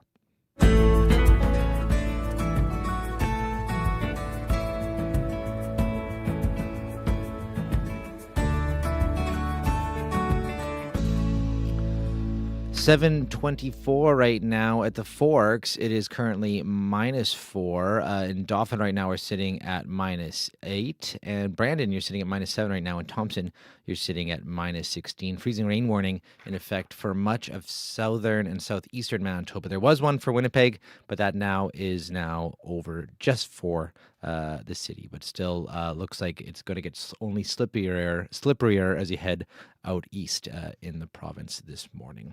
Well, next up here, Scott Regehr is in with a look at your morning sports. Good morning. Hey, Corey.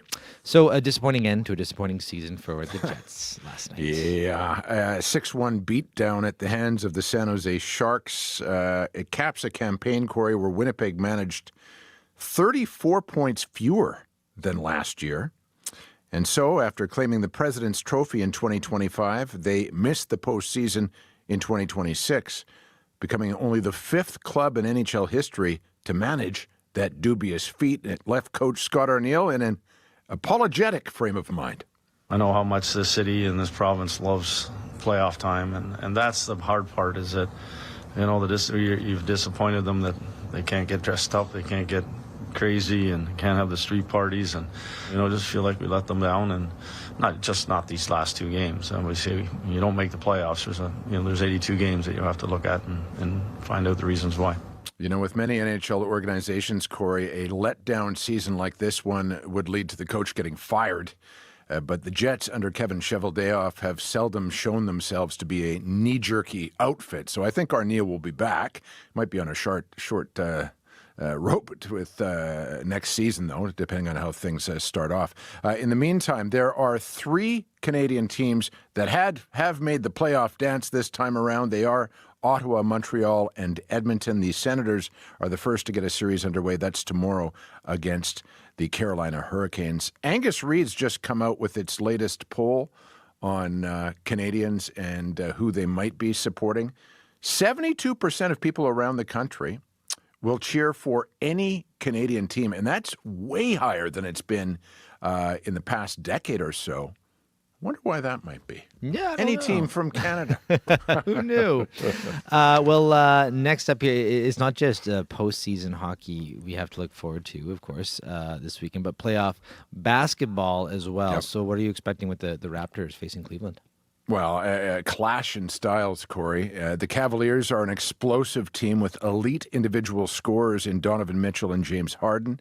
Toronto, meanwhile, emphasized the collective with an up-tempo, physical style that prioritizes defense.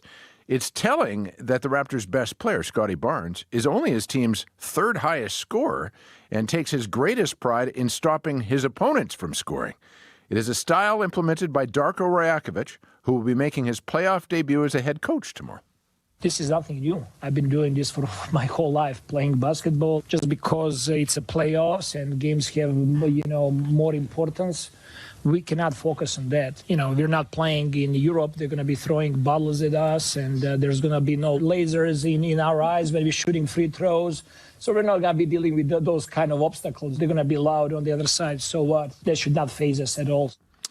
When it comes to intense environments, it is true that Cleveland is not Belgrade, but the Cavaliers did have one of the league's best home records this season and have beaten Toronto in all 3 previous playoff series they've faced each other in. All of that said, the Raptors swept the Cavaliers in the 3 games they played this season, so I expect this will be a close series, which tips off pretty early tomorrow at noon Central Time. And finally here, can't let you go without talking about this story that our colleagues at the Fifth Estate have been working on about, cricket, of all things, and corruption and crime. It's just wild. Yeah, it is. It involves concerns that organized crime could be corrupting the sport in this country. The Fifth Estate has investigated allegations inside Cricket Canada, corruption, death threats, match fixing. The clip you're about to hear, Corey, is from a source who fears for his safety, and so we have changed his voice for his protection.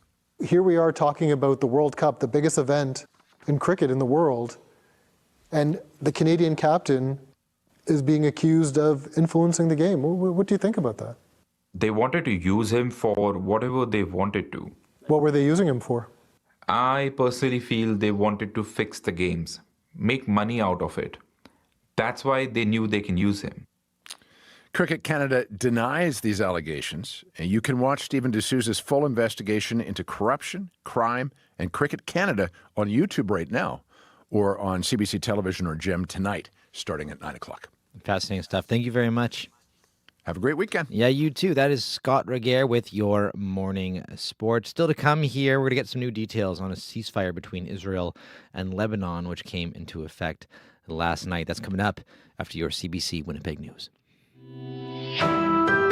This is CBC News.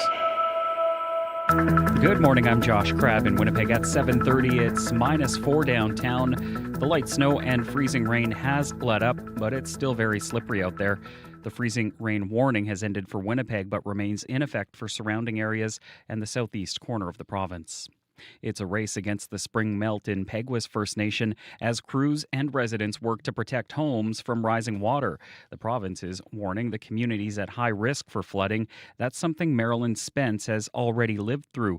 She says her home flooded in 2014 and 2022. She doesn't want to go through it again. I don't want to leave my home. I'm scared to leave it. Then our animals, we can't take our animals with us. We gotta leave them behind. It really hurts. Peguis Chief Stan Bird says some evacuations in the community could start as early as this weekend.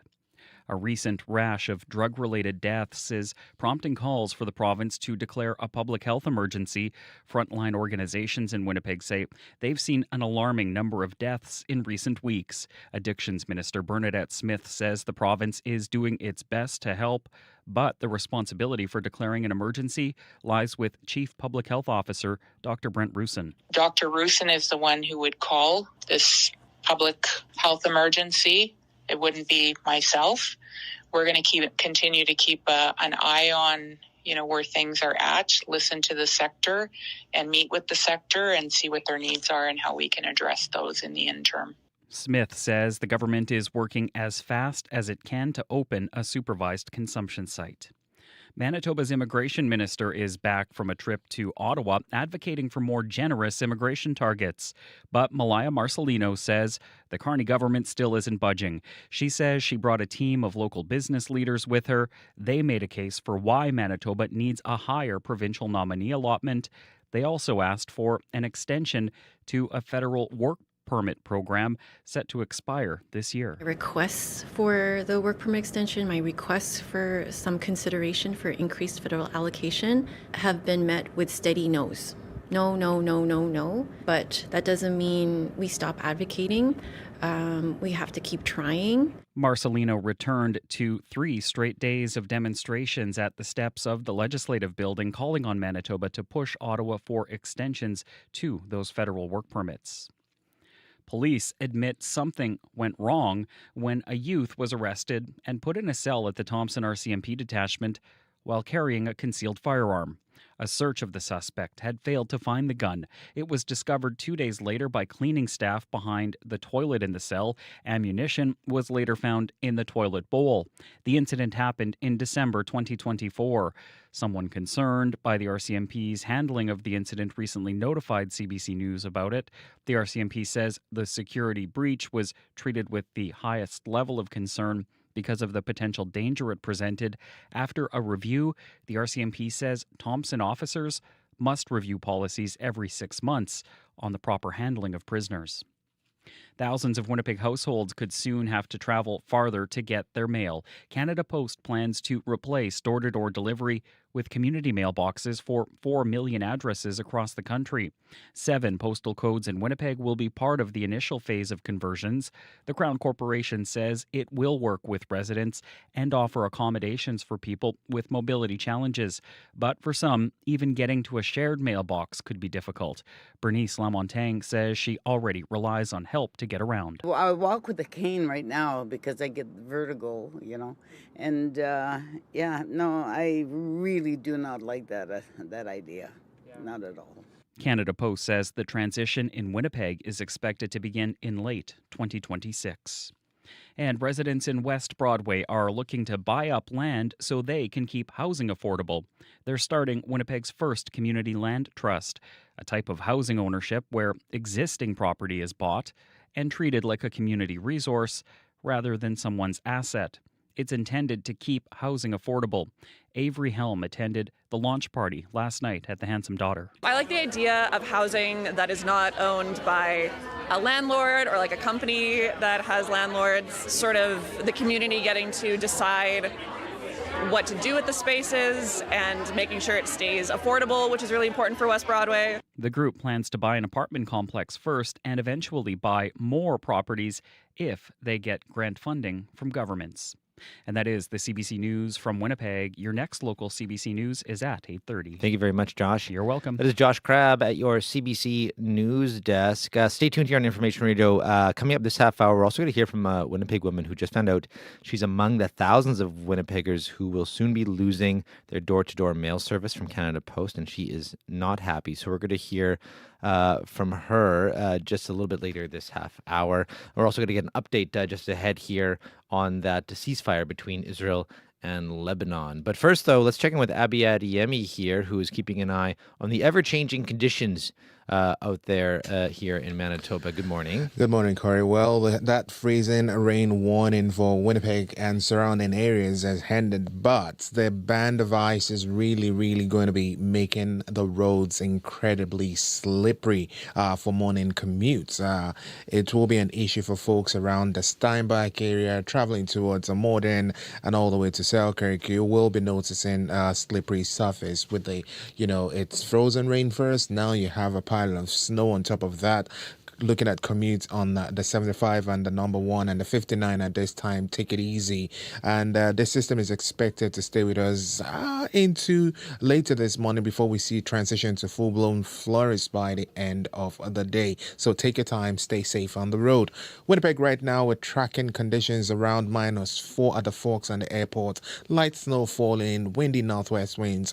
Morning temperature is going to stay really at this range for the most of the day before we see a high around -3 with this windy northwest breeze. Now across the southern regions and the Pembina Valley region, Morden towards Winkler and all the way towards Headingley, currently around -6. You're warming up to -2. You're getting morning flurries. Brandon towards Nipawin, -8 and cloudy, warming up to -3. Dauphin towards Roblin, it is -8. We're tracking light snow there. You warm up to -4. Gimli, good morning. You're at -5 at this time. You're warming to -3. The flurries should be ending sometime soon. We move to the north right now. The powerful influence surrounding communities. We're looking at cloudy skies there. -11. Your high is around -4. While for Thompson, Gillam, and Lynn Lake, these regions are kind of seeing snow and some sunny conditions in the mix. Temperatures hovering between -16 and -19 at this time, and highs would be between -1 in some areas, and some areas might get to -9. In Churchill and the York region, we're enjoying some sunshine there, -23. Your high is around -9, but you won't really feel the heat much because the wind chill feels like -31 this morning. So, in conclusion, just anticipate a messy morning of ice in the south and cold, sunny conditions up north for the city. We're expecting flurries to end with a high of -3 later. Current temperatures were around -4. Do you remember spring a couple days ago? You mean yesterday? Yeah. Like yesterday? I know. We had pavement. I know. It's I would kill to just stare at some pavement right now. It'd be amazing. Thank you very much, Abby. You're welcome. That is Abi Adeyemi behind the glass. And Sierra Sanders is keeping an eye on your sloppy, slippery commute. Hi, Corey. Yeah, I did get a little bit of an update from someone who's out there on the roads. Got a call from Fred, and Fred was coming in from Anola and coming to Winnipeg. And he said that westbound and the eastbound highways are pretty icy. And he actually mentioned seeing a couple people in the ditch there. So you want to make sure you are adjusting your driving to the conditions that you're driving on, whether you're on the highways or here in the city. We just spoke with our reporter, or also I should say, who's been with us here in Current Affairs, Megan Ketchison. She said her drive in this morning wasn't too bad, and people are taking caution out there on the roads, which is nice to hear. We are still here seeing highways out there being reported as partly covered and covered. Highway 1 going west to Austin is being reported as partly covered there by Manitoba 511. As well, we are seeing the perimeter being reported as covered. And just a reminder, those plows are out. So they are working to get those highways as clear as they can. So you want to be cautious around there. Seeing a lot of highways northeast of Winnipeg being reported as covered as well. Looking to the west and northwest of Winnipeg. Highways around Birtle, St. Lazare, Riding Mountain National Park, and Dauphin being reported as partly covered and covered. And up north, we are still seeing highways continue to see them partly covered and covered.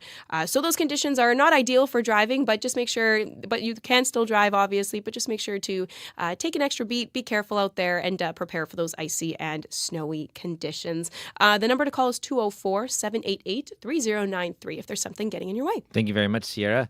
That is Sierra Sanders, our studio director. Well, next up here on Information Radio, a 10-day ceasefire is now in effect between Israel and Lebanon, and this comes after 6 weeks of fighting between the Iran-backed Hezbollah and Israel. 2,000 people have been killed, and more than 1 million people have fled their homes. As CBC is reporting, those people are now trying to return. It's hoped the ceasefire will ease tensions in the region as the U.S. and Iran continue to square off. And for his take on all this, we've reached Kamran Bokhari. He's a senior resident fellow at the Middle East Policy Council in Washington, D.C. Good morning. Good morning. Thanks for having me. So it's been just over 12 hours since the ceasefire started. How is it holding so far up to this point? Well, look, so far so good, but we're still very early on. It is a 10-day ceasefire. The 10 days designed to give the negotiators ample space to hash out something long-term. But let's face it, the situation is pretty fragile, and this is the most volatile part of the world, and so ceasefire violations are normal. In fact, ceasefire violations happen all across the world in similar situations. There are always guys who are shooting at each other even after the cessation of hostilities has gone into effect. The hope is that whatever happens remains contained and does not upset the process. And what does the ceasefire mean for the people who live particularly in southern Lebanon, which has seen the majority of the fighting? Yeah, they are, they're obviously very, very happy for it because their lives have been utterly miserable, especially for the longest time since the regional war broke out when Hamas attacked Israel on October 7, 2023. They've seen continuous bombardment of their country. People have been killed. Lots of other people have been wounded. Their economy has been disrupted. A lot of people have been displaced from the south. So they're just very happy to see this and hoping that this isn't just sort of a passing moment, and this actually moment leads to something far more permanent, for a lack of a better term. And obviously, besides a stop in actual fighting, what were the terms of this specific deal? Well, the terms of the deal are rather simple. The Israelis have agreed to halt their operations in southern Lebanon and in the capital of Beirut in exchange for the Lebanese government making sure that Hezbollah does not attack them, attack the northern areas of Israel. And that just doesn't go for Hezbollah. It extends to any other group that may be trying to do this. And so we have, ultimately, this is just very temporary. Right, and I guess it all depends on whether or not Hezbollah, what Hezbollah does in a way, right? Because it's a militant group tied to Iran, based in Lebanon. What do we know about how hard or easy it will be to have Hezbollah follow the ceasefire agreement as well?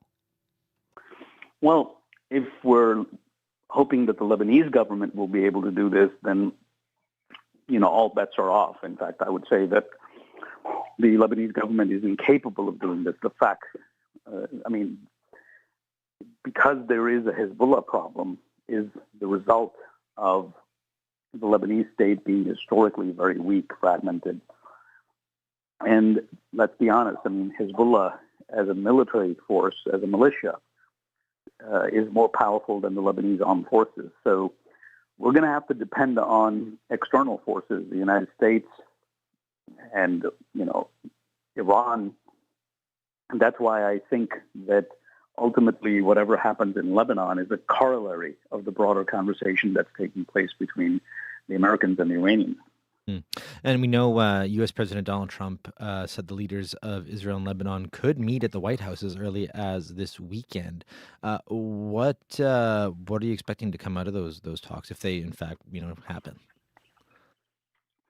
Well, look, they are important that we get something formal, we get something more permanent. between Lebanon and Israel. And it has to happen, between the Lebanese government, because ultimately the long-term goal here is that Hezbollah is unable, moving forward, to strike at Israel. And the way to get that to that point is to strengthen the Lebanese government. So the conversation providing agency to the Lebanese government is very critical. But again, I think whatever they are able to agree on depends on whether the U.S. and Iranian conversation reaches a maturation point. And what does that look like? And then everything else trickles down from there. So, yeah, and speaking of that, so of course, as you kind of mentioned there, this is happening against the backdrop of the U.S.-Iran war. So how will this agreement impact that war, if whether it goes, continues ahead and comes to a peace deal or not? Yeah, the two conflicts are organically linked. What do I mean by that? Well, even before the war began between Iran and the United States, one of the key demands that Washington had was that Tehran no longer support militias in the Arab world, and Hezbollah is the largest such militia. So there's that. And so then when we had, just before the meeting between Vice President J.D. Vance and the Speaker of the Iranian Parliament in the Pakistani capital a few days ago, the Iranians said, well, the ceasefire between us should be extended to Lebanon. So, yeah, the two are linked and in sort of both directions. The Iranians have an interest in preserving their proxy, at least as a social and political force, if not militant. But the American demand is still there. And the whole idea or the whole effort since the end of 2024 to disarm Hezbollah, and it's a multinational effort, is something now that the Iranians will have to play a role in if the deal between the U.S. and Iran is to go through. So, but again, these are basic principles, these are demands. To what extent can they be, operationalized? That all remains to be seen. We're just going to have to wait and see for the conversation, for the second round of talks that we're hearing about that could take place in the Pakistani capital between the Americans and the Iranians. Well, Kamran, thanks for your time this morning. I appreciate it. Thank you for having me. Sure. Kamran Bokhari is a senior resident fellow at the Middle East Policy Council in Washington, D.C.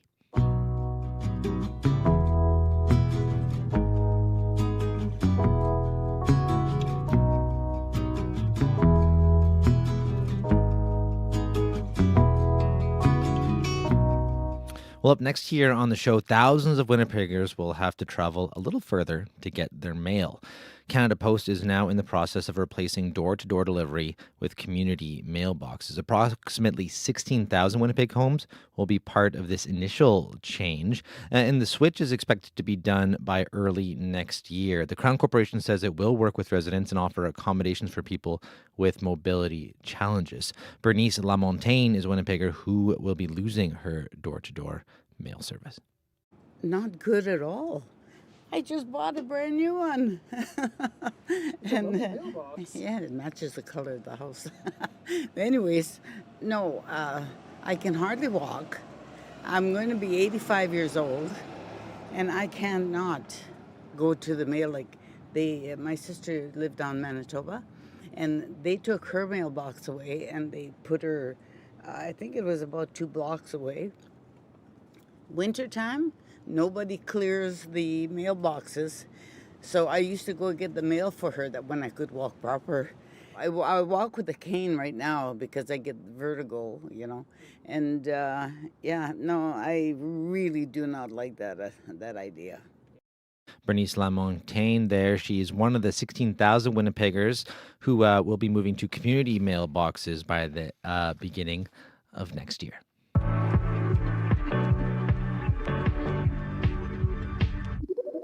On This is Manitoba, we celebrate who we are, and we lean into the challenges here that can make this place even better. I'm Marcy Marcusa, host of This is Manitoba.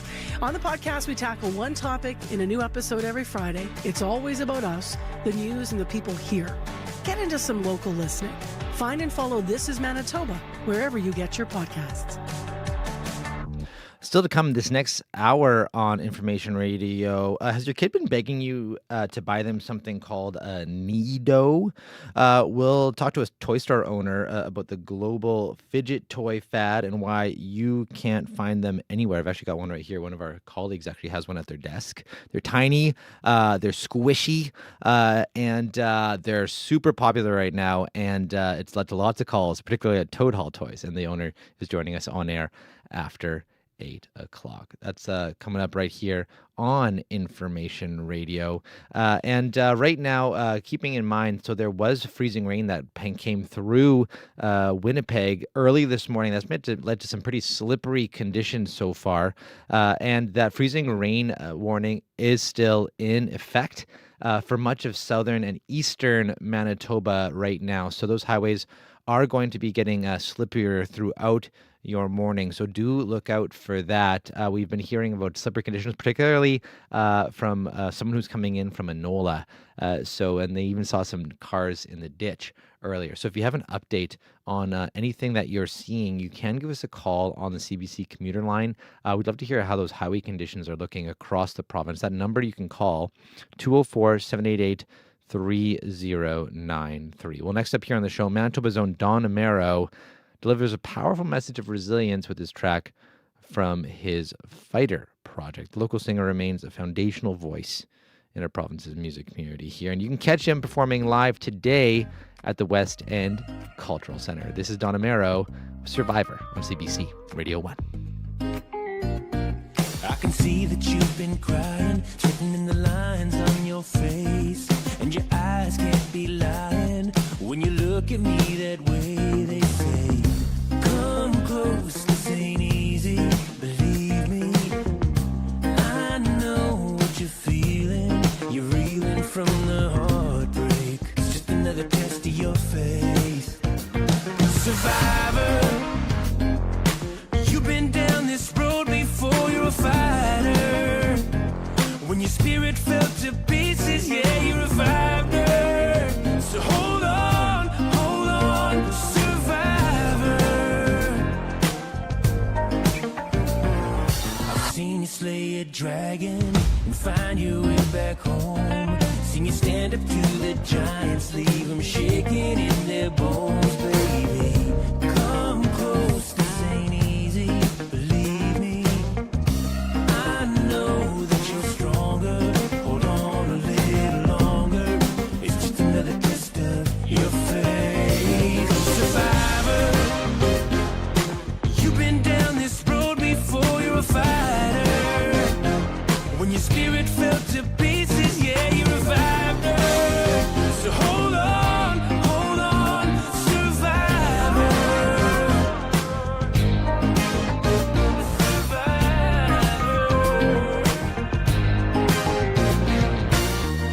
Out of the dark, brighter and brighter, brighter and brighter. Lift up your heart, higher and That's Don Amaro with Survivor. You can catch him at the West End Cultural Center tonight. Well, it is -4 right now here in Winnipeg, -8 in Dauphin, -7 in Brandon, and -16 right now in Thompson. Well, it's been almost 1 year since a devastating wildfire swept through Lac de Bonnie. 2 people died, about 1,000 people were evacuated, and dozens of homes and cottages were destroyed. Since then, people have been rebuilding, and plans are in the works to help protect the community. Yesterday, Lac de Bonnie Reeve Lauren Schinkel met with provincial officials to talk about this year's fire plan, and he joins us now. Good morning. Good morning, John. So who from the province did you meet with yesterday? Well, yesterday there was a couple of different provincial debriefings, one from the Wildfire Services personnel and then the other one from the Office of the Fire Commissioner. Very informational briefings. The covered a number of topics, really, on the wildfire services side. Of course, we reviewed the weather and the moisture predictions for the upcoming next few months here, really. We also talked about the various roles and where everybody fits in, a complete review of sort of the incident management protocols and how things are supposed to work. Really, a complete review of where everybody falls into the process. We also had a review of the number of people that are involved in the wildfire services process through the conservation, the wildfire services, and then, of course, the Office of the Fire Commissioner's protocols. And really it boils down to, the wildfire services responsibilities, what the municipal responsibilities go through, and what the Office of the Fire Commissioner is responsible for, so that everybody understands, where they fall in the system and what your roles truly are, which is so important when it comes to, a response to the type of event that we had. And so what does the fire season look like ahead? Like you said, you look at moisture conditions, things like that. How likely is a wildfire, in the Lac du Bonnet area? You know what? I think that certainly this year we're in a much better position with the moisture. I mean, we still have snow on the ground here now compared to what it was like last year. We've had a lot more snow than we had, quite frankly, and I know there's still precipitation coming. So Mother Nature has been a lot kinder to us. But that doesn't mean that, things can't change. So you have to be ever vigilant on that front. And that's what was the intent of this meeting, is just to get everybody onto the same page. Having said that, we've been in a constant review here of our program, our emergency management program. Earlier this week, we received a $20,000 grant from Wawanesa Insurance, and we're so very grateful as a community and region for that. That money will be put for an overall fire assessment process in our area, something that, will make us even more resilient, more prepared, if and when there's a next event. And let's be realistic with the ever-changing weather patterns. It's not, if this will occur. It will happen again in some regions this year. And what are some of the immediate tangible changes you're hoping to make this year in particular? So, like, for example, last year, emergency communication was one of the things you were planning to work on. There was at least one resident who didn't receive an evacuation notice. So, what's been done to improve your notification system? Well, we have put a lot of work into our emergency management team. Has put a lot of work into unpacking the communication side. In relation to last year's event. And we were able to track all the calls that were put out through our Connect system. I know our emergency management people have had conversations directly with the program holder to say this was a problem, that was a problem. I know our EMO team has had a lot of conversations with the various cottage associations. There's been different texting programs put into place, different communication strategies in regions that have limited cell phone coverage. So yes, we're going to be better prepared than ever. And in some instances, that Connect program worked, but people had the wrong information. So we've really pushed, you need to register with the municipality and these types of informational events where the flow of communications is important and critical. Well, we've added also additional personnel onto our EMO team. There's been some restructuring. I know we had the best program in Manitoba, and quite frankly, our EMO manager, Mr. Fleming, has been sought out for information in regards to what we learned from our event. As an example, yesterday I was talking to someone in another jurisdiction. We just have 20 seconds here. Sorry, Lauren, before we actually have to go to news. Okay. So we'll have to leave it there. We'll have to pick it up another time. But thank you for your time. I really appreciate it. So thank you so much for being interested. Yeah, thank you. That is Lauren Schinkel. He is the Reeve of the RM of Lac du Bonnet. You're listening to Information Radio here on CBC Radio 1. I'm Corey Funk, in for Marcy Marcusa. Stay tuned. We'll be back after World Report.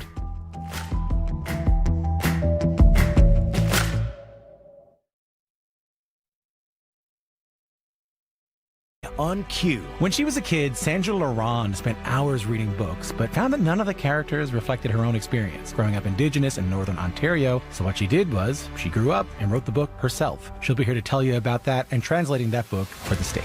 I wanted to create something new. I wanted it to be multidisciplinary. Q with Tom Power. This morning at 10:30 in Newfoundland.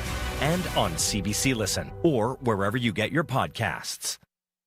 The CBC News is next. Coming up in half an hour, it's The Current. I'm Pia Chattopadhyay. People around the world tuned in to watch 4 astronauts circle the moon and land safely back on Earth last week. And that magnificent voyage is inspiring people to work on their own big goals. We'll hear how coming up on The Current. This is World Report. Good morning, I'm John Northcott. Today is the first full day of a 10-day ceasefire between Israel and Lebanon. The conflict has killed thousands, and while the guns have largely gone silent, the truce is already under pressure. Overnight, the Lebanese army reported several Israeli violations, including sporadic shelling in the south. Despite the warnings, thousands of displaced people are streaming back to their villages this morning. The CBC's Tom Perry is in northern Israel. Tom, how are people there feeling about the ceasefire? We've been speaking to people here in the community of Metula. This is really the northernmost community in Israel. It is literally surrounded on 3 sides by Lebanon. The town's mayor has said that the people here feel betrayed by this ceasefire, that essentially Israel has not got the job done, that Hezbollah is still out there, can still lob rockets. I have to say it's pretty deserted here. There's not a lot of people left. But the people that we have spoken to do feel that way. They say that this job is not finished, that Hezbollah is still out there. I should point out, we were here in this area 2 years ago when there was the initial ceasefire with Hezbollah. We spoke to people at that time who felt the same way, worried that war would break out again. And as we've seen recently with the attacks on Iran, it's broken out between Lebanon and Israel once again right here. More than 1 million Lebanese have been displaced. And Tom, we're seeing images of packed cars and people returning to their homes despite warnings. What are you seeing? From Metula here, as I say, we're very, very close to Lebanon. In fact, you can see probably less than a kilometer away, just across a shallow valley, some Lebanese villages that have just been absolutely flattened by Israeli fire going after Hezbollah operatives. That gives you, I guess, just some of the a flavor of the level of the damage to communities in Lebanon. Now, these are the southernmost parts of Lebanon. These are inside the Israeli security zone, so I don't think you're going to be seeing people returning here anytime soon. But for the other Lebanese coming back to their villages, it may not be the same level of devastation that we're seeing here, but there's certainly the damage is going to be severe. And so that's what people in Lebanon are coming back to, even as the Lebanese government is urging them to stay put, to not move too quickly, just to make sure that this ceasefire does hold. The CBC's Tom Perry in northern Israel. Thanks for this, Tom. Thank you. U.S. President Donald Trump says American military operations to pressure Iran are, quote, going swimmingly. Speaking in Las Vegas on Thursday, the president praised the strength of the U.S. military and suggested that a high-level meeting with Iranian officials could happen as early as this weekend. And it should be ending pretty soon. It was perfect. I mean, it's perfect. It was the power we have, our military. We have the most powerful military anywhere in the world. I built it 4 years, my first 4 years. The two countries are currently 10 days into a 2-week ceasefire, though a massive naval blockade remains in effect. The president says an extension to that pause is possible, but he believes the conflict is already entering its final stages. To Myanmar, where more than 4,000 prisoners are being freed today to mark the traditional New Year. Among them, of those released, former President Win Myint, who has been in custody since the military seized power 5 years ago. Crowds of relatives gathered outside the notorious insane prison in Yangon since dawn, waiting for buses to emerge. While thousands are being released, the country's former leader, Aung San Suu Kyi, remains in detention. While the amnesty is being framed as a gesture of reconciliation by the country's new president, human rights groups note that more than 20,000 political detainees remain behind bars. Canada is marking the 44th anniversary of the Charter of Rights and Freedoms today, but the federal justice minister warns the document is at a critical turning point. Sean Fraser says he is increasingly worried about how provinces are using the notwithstanding clause to override basic rights and bypass the courts. Olivia Stefanovich reports. Oh, that's neat. I just can't believe this is what we get to do for work. Deep inside the vaults of Library and Archives Canada, Justice Minister Sean Fraser is in awe, looking at the original Canadian Charter of Rights and Freedoms for the first time. It's cool. You get to see the history with your own eyes. Signed 44 years ago today, Fraser says the Charter still contains the basic ideals that help define what Canada is, but has concerns about how the document is being interpreted. If the rights that we have written in the Charter of Rights and Freedoms are existing on paper but not enjoyed in our communities, is the Charter worth the paper on which it's written? Provinces are frequently turning to Section 33, the notwithstanding clause, overriding charter rights to bypass legal challenges. That is a nail in the coffin of the Charter. Martha Jackman is a professor emeritus specializing in constitutional law at the University of Ottawa. The Charter is really at a turning point. Jackman is hoping the Supreme Court of Canada will offer guidance when it issues a ruling on Quebec's use of the notwithstanding clause to shield its secularism law, a decision that Fraser says will help the federal government determine its next steps, including how far it will go to establish guardrails around the use of the controversial clause. Olivia Stefanovich, CBC News, Ottawa. Cricket is one of Canada's fastest growing sports, but it's also attracting those who don't play by the rules. An investigation by CBC's The Fifth Estate has found evidence that organized crime may be infiltrating the sport at its highest levels. Co-host Stephen D'Souza has the story. We warned you and you didn't obey. Your time is over now. You want to run anywhere? You will not survive. That's Noah. It's not his real name or voice. We're protecting the BC Cricket Insider's identity because of death threats like what he just described. We know where you live, and you won't be able to run away from us. You won't be able to run away from the Bishnoi Group. The Bishnoi Group is a violent criminal organization. From extortion to shootings, they've terrorized members of Canada's South Asian community. Now it appears they're infiltrating Canada's cricket community. Last summer, a member of Canada's national team was threatened by two other players claiming to represent the Bishnoi gang. Noah says the player was warned that he must protect certain teammates on the national team. These guys should not get dropped from the team. If they do, you are in trouble. Obviously, that was very scary for him. Noah says one of the players the threats were meant to protect, Canadian national team captain Dilpreet Bajwa. He and other sources say the threats are linked to Arvinder Khosa. He's the former head of Cricket BC, who just recently became president of Cricket Canada. This is like a political propaganda. Khosa denies any connection to the threats and the Bishnoi gang. I'm never involved in this kind of shit. Delta BC police say they are investigating cricket-related threats, but no charges have been filed. Stephen D'Souza, CBC News, Toronto. And that Fifth Estate investigation airs this evening at 9 o'clock on CBC Television and CBC Gem.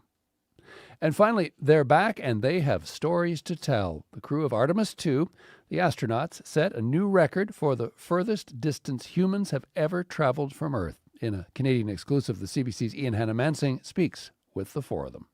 Re-entry is just such a magical experience. Canadian astronaut Jeremy Hansen and his Artemis II crewmates say they haven't yet been able to fully process the impact of their mission around the moon, but they're ready to share some of the highlights. Like re-entry, filled with risks but also wonder as the Orion capsule raced through the atmosphere at about 40,000 kilometers an hour. You saw the plasma coming. For me, it started high and started coming down. It was red, but then it was green and bluish, and it was bright, and it was like somebody was welding outside the capsule. Less than 15 minutes later, the capsule, which the crew named Integrity, was bobbing in the Pacific off the California coast. I asked Christina Cook what she and the other astronauts were doing as they waited for the recovery team to open the hatch. We knew we were safe. We were in the capsule, completely relaxed. We were sharing some snacks, having some water. It was a complete emotional release of joy. The crew may be back on Earth, but their work still isn't done.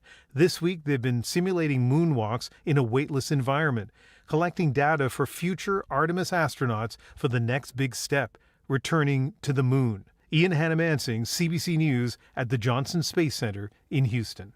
And you can watch Ian's entire exclusive interview now on the CBC News app at cbcnews.ca or on the National's YouTube page. And before we go, some breaking news from Tehran. Iran's foreign minister says that the Strait of Hormuz is now completely open for the remaining period of the ceasefire. One of Iran's core demands had been that the ceasefire be extended to Lebanon, and that came into effect last night. More news across all CBC News platforms. I'm John Northcott. This is CBC News.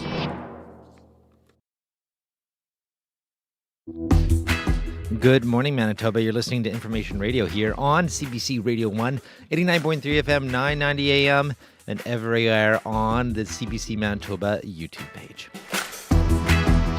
I'm Corey Funk, in for Marcy Marcusa, and we have a slippery, sloppery Friday out there in April. And we're going to plug you into what's going on in terms of the weather. There is a freezing rain warning in effect for southern and eastern Manitoba right now, and with some slippery highway conditions as well. So we're going to let you know what's going on there. Also, this half hour on the show, have your kids been begging you to buy them something called a Neato? Oh, we're going to talk to the owner of Toad Hall Toys about the global fidget toy fad and why you can't find those things anywhere, and what the rise of these fidget toys says about where we're at as a society. That's coming up right here on Information Radio. Stay tuned. 8:11 right now. Let's check in with Josh Crabb with a look at your news headlines. Good morning. Manitoba's addictions minister says it's not up to her to declare a public health emergency over the drug crisis. Addictions Minister Bernadette Smith says that decision lies with Chief Public Health Officer Dr. Brent Bruson. The former lawyer for a Winnipeg man who claims he was forced to plead guilty to drug charges testified in court on Thursday. He says the man never said anything about being threatened at gunpoint by a police officer, now in prison for corruption. And Manitoba's Peguis First Nation is preparing for possible evacuations this weekend as it braces for big-time flooding. Chief Stan Bird says planning early will help avoid the panic that comes with previous displacements. Your next local CBC News is at 8:30. Thank you very much, Josh. You're welcome. Well, Abby, I'm actually glad I have one of these Neatos in studio with me here this morning from Chloe Friesen's desk. Yeah, so you're fidgeting with it before we started the show this morning. Because I'm looking outside and it's stressing me out quite a bit.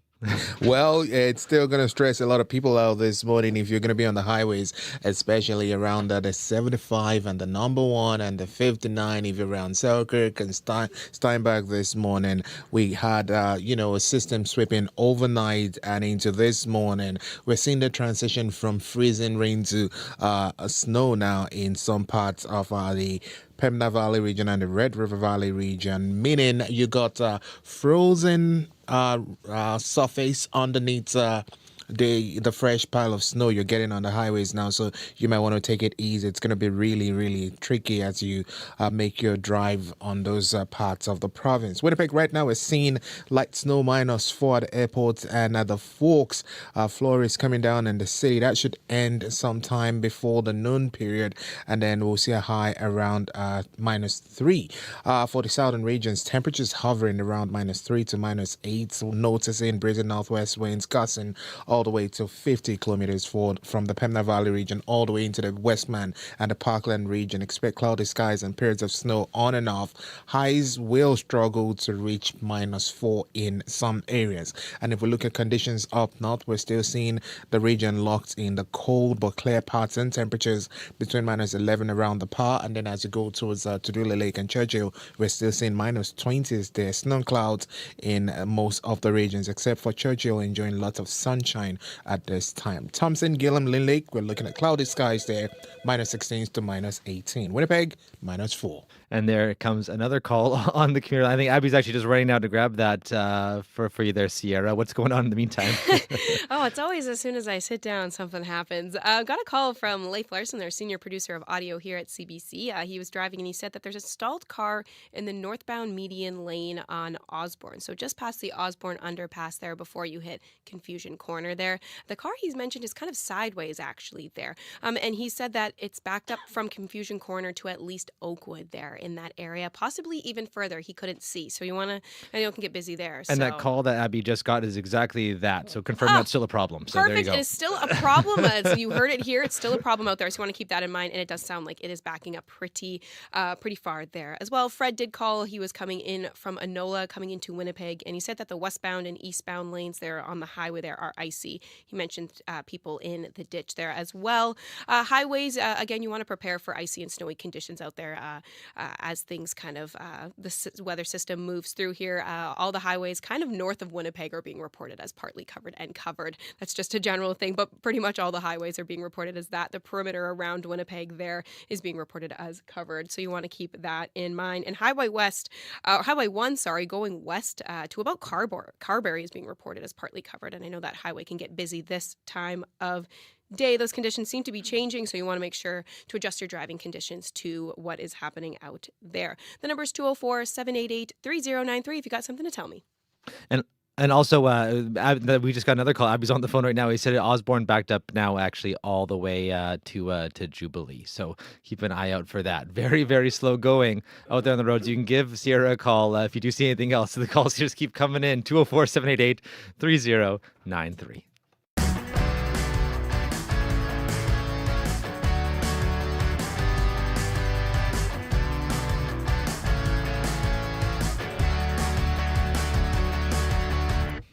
Well, do you have any neatos? That's a question our next guest is asked every single day. And the answer is almost always no. Kari England is the owner of Toad Hall Toys, and she's here to explain the Neato fidget toy craze that's going on. Hello. Hello. So I've actually got one here in studio. If you're watching on YouTube, you can see it. And when I first heard about it, I thought it must be one of those things with a cute face. But they're not. They're literally just a squishy kind of toy. Could you just explain them for the radio audience I'll here? give it a shot. Yeah.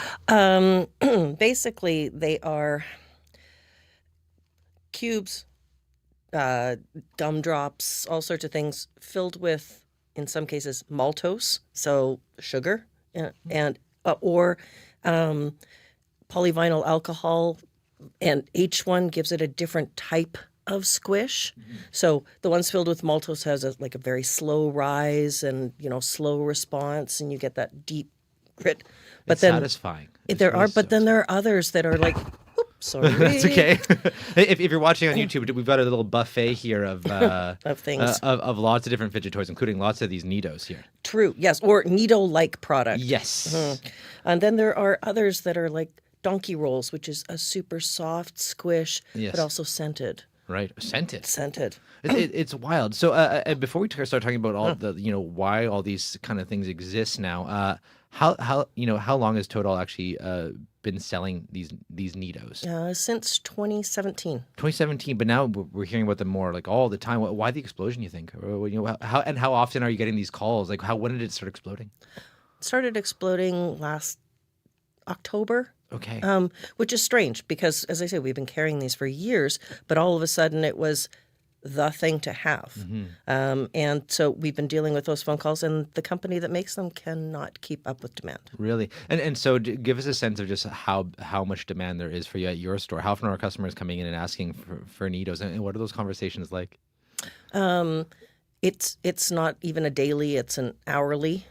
People are calling, people are coming in, and our sensory items are right around the corner from the front door, so we can see them come in and just go around the corner and stop, and then touch and feel. And is it adults, kids? What's the demographics of the people who want these kind of sensory toys, particularly these Neatos? Yes. Yes, really? Okay, and when you talk to them, why are people wanting to buy these? Well, I think part of it is a fad, especially with the Neatos. Specifically Neato, everybody has to have it like the Jordache jeans of the 80s. But some people really are looking for that stress release, something just to keep them busy, happy hands, and each person needs sort of a different type of squish. Mm-hmm. How do you what do you make of it? Like, have you always had this demand for, like, when did you start to notice the demand for these sort of sensory stress relief toys starting to rise at your store? Last year. Last year. It's always been there. We've always carried sensory things. We just didn't give it a category into itself. Mm-hmm. Now we've created a category. So if you go on our website, there's a whole section of sensory items. Really? And how much of that is marketing, you think, and how much of that is society? You know, and stress that we're kind of facing. We just kind of need something to pour it into. Well, Nido, it's advertising. Yeah. TikTok, YouTube, that sort of thing. The rest of it, I think, is just society's need to help self-regulate. There's too much going on and not enough of it is good. So I think this is just a little piece of happiness in life. And it's affordable. Yes, yeah, because they're like just a few bucks, I think, some of them, right? Or like, what are they now? But anywhere from, 79 cents fidget spinner, to right. $60. Right. Wait, what you're holding in your hand right now, just to describe it for folks here, it's just two little metal rollers. Right, aluminum rollers. Mm-hmm. And it's just this simple motion. You put it in your hand and you just start doing this. And that is $60. This one. Why? Yeah. It's well made. and people shill out for that. I don't know. I just got them in. Okay, you just got them in. Okay, so I didn't know what the demand for those is, but that really is that's really something. And so you're sold out of these Nidos. And tell me, just walk me through some of more of these sensory toys and Sure. what you're actually and you describe it for the radio on. So I know we are on YouTube, but right, yes, yeah. So walk through one of these for me. There's one that looks like a tube full of liquid. It is. Tell me how popular it is and everything about it. This was something I found at Toy Fair about 4 years ago, I'm going to say. And yes, as you said, it's like a pad that you can hold. On each side is a larger pocket of fluid, and then there is almost a maze that the fluid travels through. So you squeeze one side, it moves. You squeeze the other side, it moves. You can hear it. It's got a nice little sound. Yeah. But the feeling is just rather yummy. Yeah, I can almost feel it through my ears right now. It's quite nice. And when you're hearing about, like, I don't know if you hear like testimonials from people coming through about like what these things mean to them and how they help them get through their day. Like, what are you hearing from people? What's interesting is what we're seeing from people coming in is the happiness that they can find something that will help relieve that little bit of stress in their life, because we have so many options. As you saw me unloading my bag earlier, it's not just a Nido. If you need that type of squish, we can help you, even if we don't have a Nido, but we can supply you with a squishy axolotl or a squishy goldfish or anything. They're just happy that there are options out there. Mm-hmm. And what is it? What you think that there's demand for this for kids? Often, like you said, because it's on TikTok and stuff like that. And kids there's always a fashion element. Showing off to your friends. I got one too. Being part of something bigger. But I mean, also the fact that they are like a stress relief thing. Is there some concern there at all on your part as a toy seller that this is something that's in demand for kids? It's kind of a sad statement, isn't it? There's always something, whether it was Pogs or I don't know. So this is just sort of the next incarnation, but it actually has a benefit to some. Mm-hmm. Others are just jumping on the boat. Right. And for those who are getting under, those parents in particular, who are a lot of pressure from their kids to jump on that boat, what's your advice to parents whose kids are begging them for Nido and just can't seem to find them anywhere? Good luck.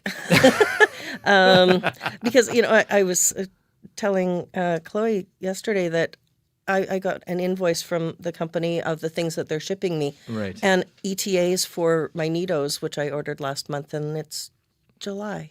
Really? Is Really. that long? It's that long. And is there toys like that in the past that have been like that? I remember Furbies were the big thing in the 90s when I was a kid. But have you seen this kind of demand for a toy before? Or is this pretty common? Yeah, we've been through the Beanie Baby craze and others. What I hope will help, the kids, they can't get their hand on a Neato, they can get their hand on something else. And hopefully it doesn't have to be like the Jordache. If it's cute and it's squishy and it gives you that sense, go for it. And maybe they can be the new trendsetter at their school. Absolutely. Exactly, with their super cool new sensory toy. Well, really fascinating, and it's good to get your perspective on this. And really, thank you so much for your time, Kari. You're welcome. That is Kari England, the owner of Toad Hall Toys. Well, up next here, we do have some music from Owen Riegling. He's playing in Steinbach at the Summer in the City Festival. This is In the Feeling on CBC Radio. I always thought that it was cool that you knew the words to quotes in movies. Everyone in school, you'd make them laugh. You'd hang out with your brother's friends and tell us all about the weekend, how many beers you had. I had no clue who the hell I was. Forehead on the window, riding home on the bus. I closed my eyes, 'cause what I wish that I could see in that foggy reflection was anything but quiet, anything but different, anything but just a kid from some nowhere little town. You were going places, you had you together. I was just a lost soul wishing I was found. I wanted to be like you, God knows that I tried to. Hell, some days I would have died too. Yeah, I'd have given anything to be anything but me.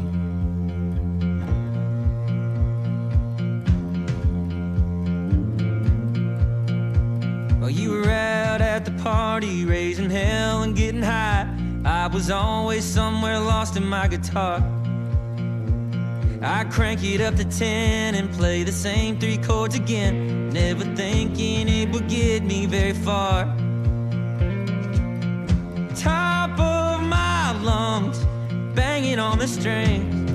Damn, I tried so hard to be anything but quiet, anything but different, anything but just a kid from some nowhere little town. You were going places, you had you together. I was just a lost soul wishing I was found. I wanted to be like you, God knows that I tried to. Hell, some days I walked right out of high school. Yeah, I'd have given anything to be anything but me.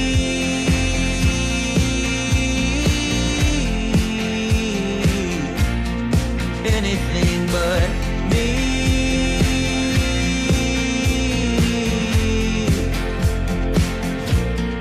Always chasing something that I never had, but you were always there, you always had my back. Guess that's what friends are for. Took years for me to see that I was always fighting, but you never wanted me to be anything but quiet, anything but different, anything but just a kid from some nowhere little town. You said I was going places, I had my together. Thought I was going nowhere, but look where I am now. I wanted to be like you, God knows that I tried to. Do you know what you did for me? 'Cause I do. And these days I can't imagine trying to be anything but me.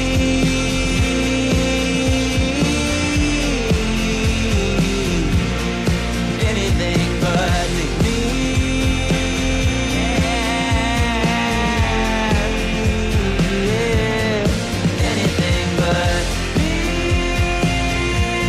Anything but me.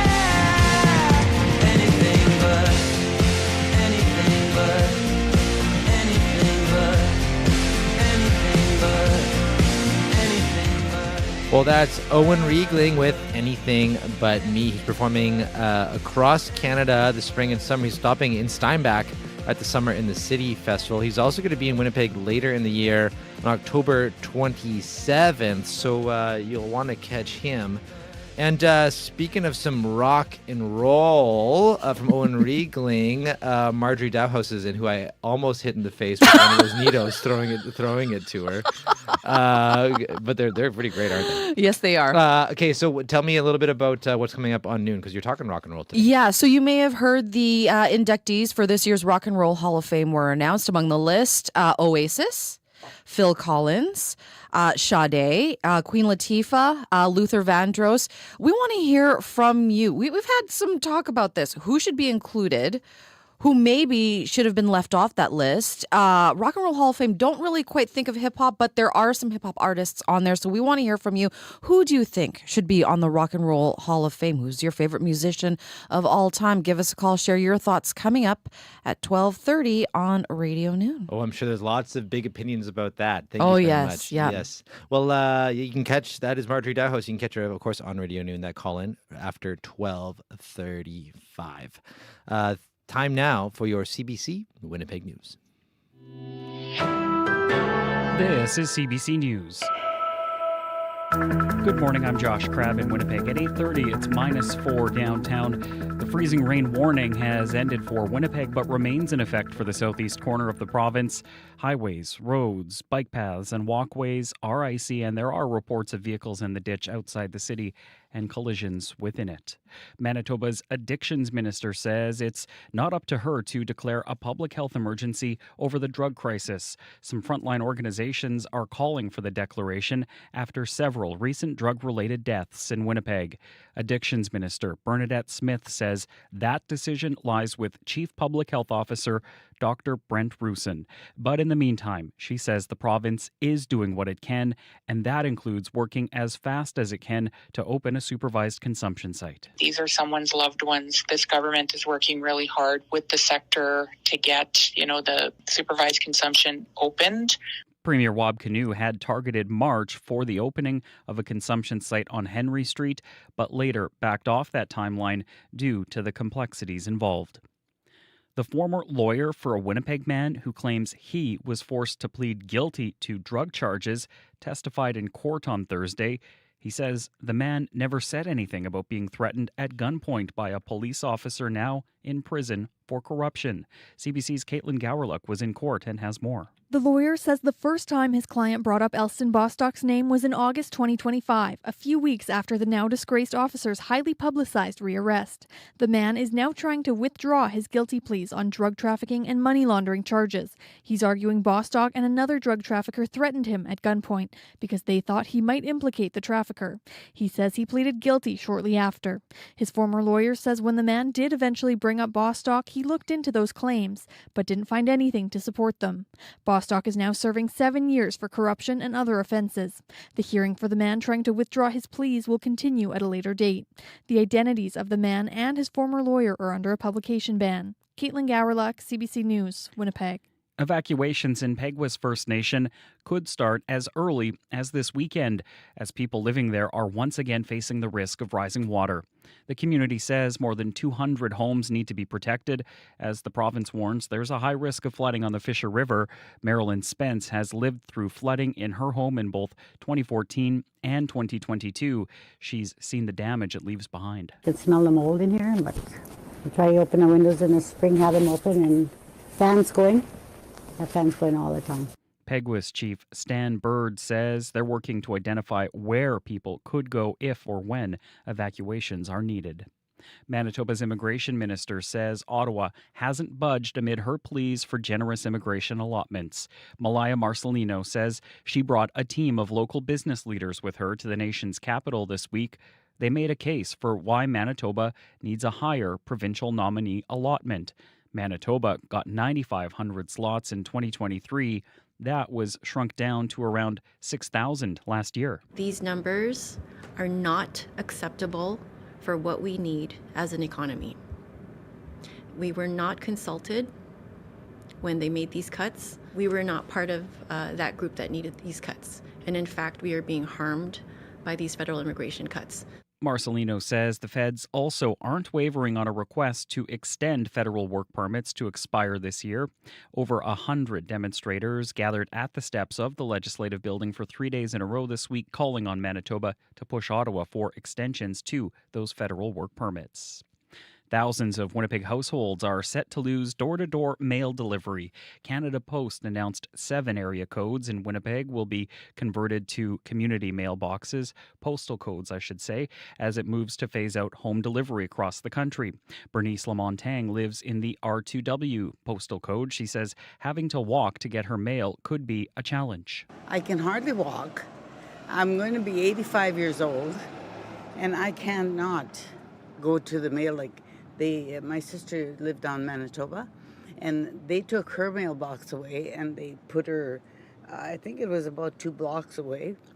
Approximately 16,000 Winnipeg addresses are affected by the change. The conversions are expected to be finished by early next year. And it's the end of the road this season for the Winnipeg Jets. Kicked it back to Klingberg, back to Celebrini, quick shot, and he scores! Oh, a beauty!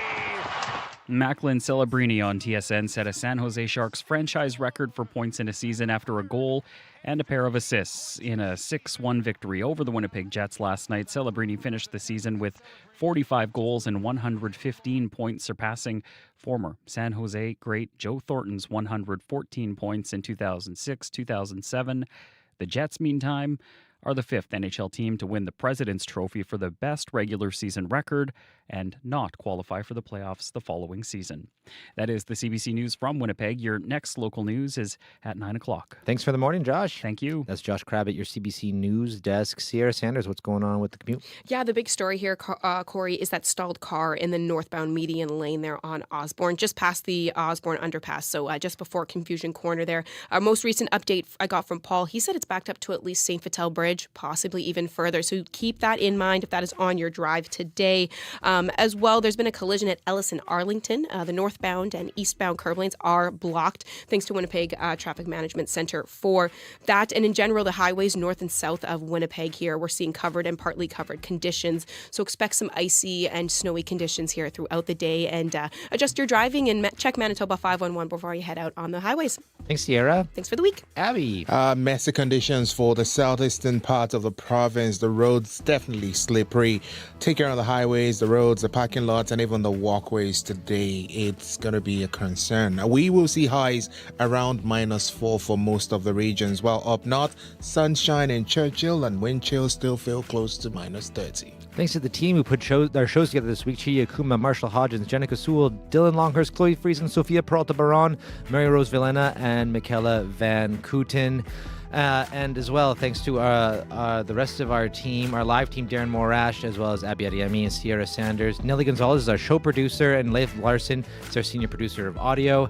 I'm Corey Funk, sitting in for Marcy Marcus. I hope you have yourselves a lovely weekend, and it will get warmer, I promise.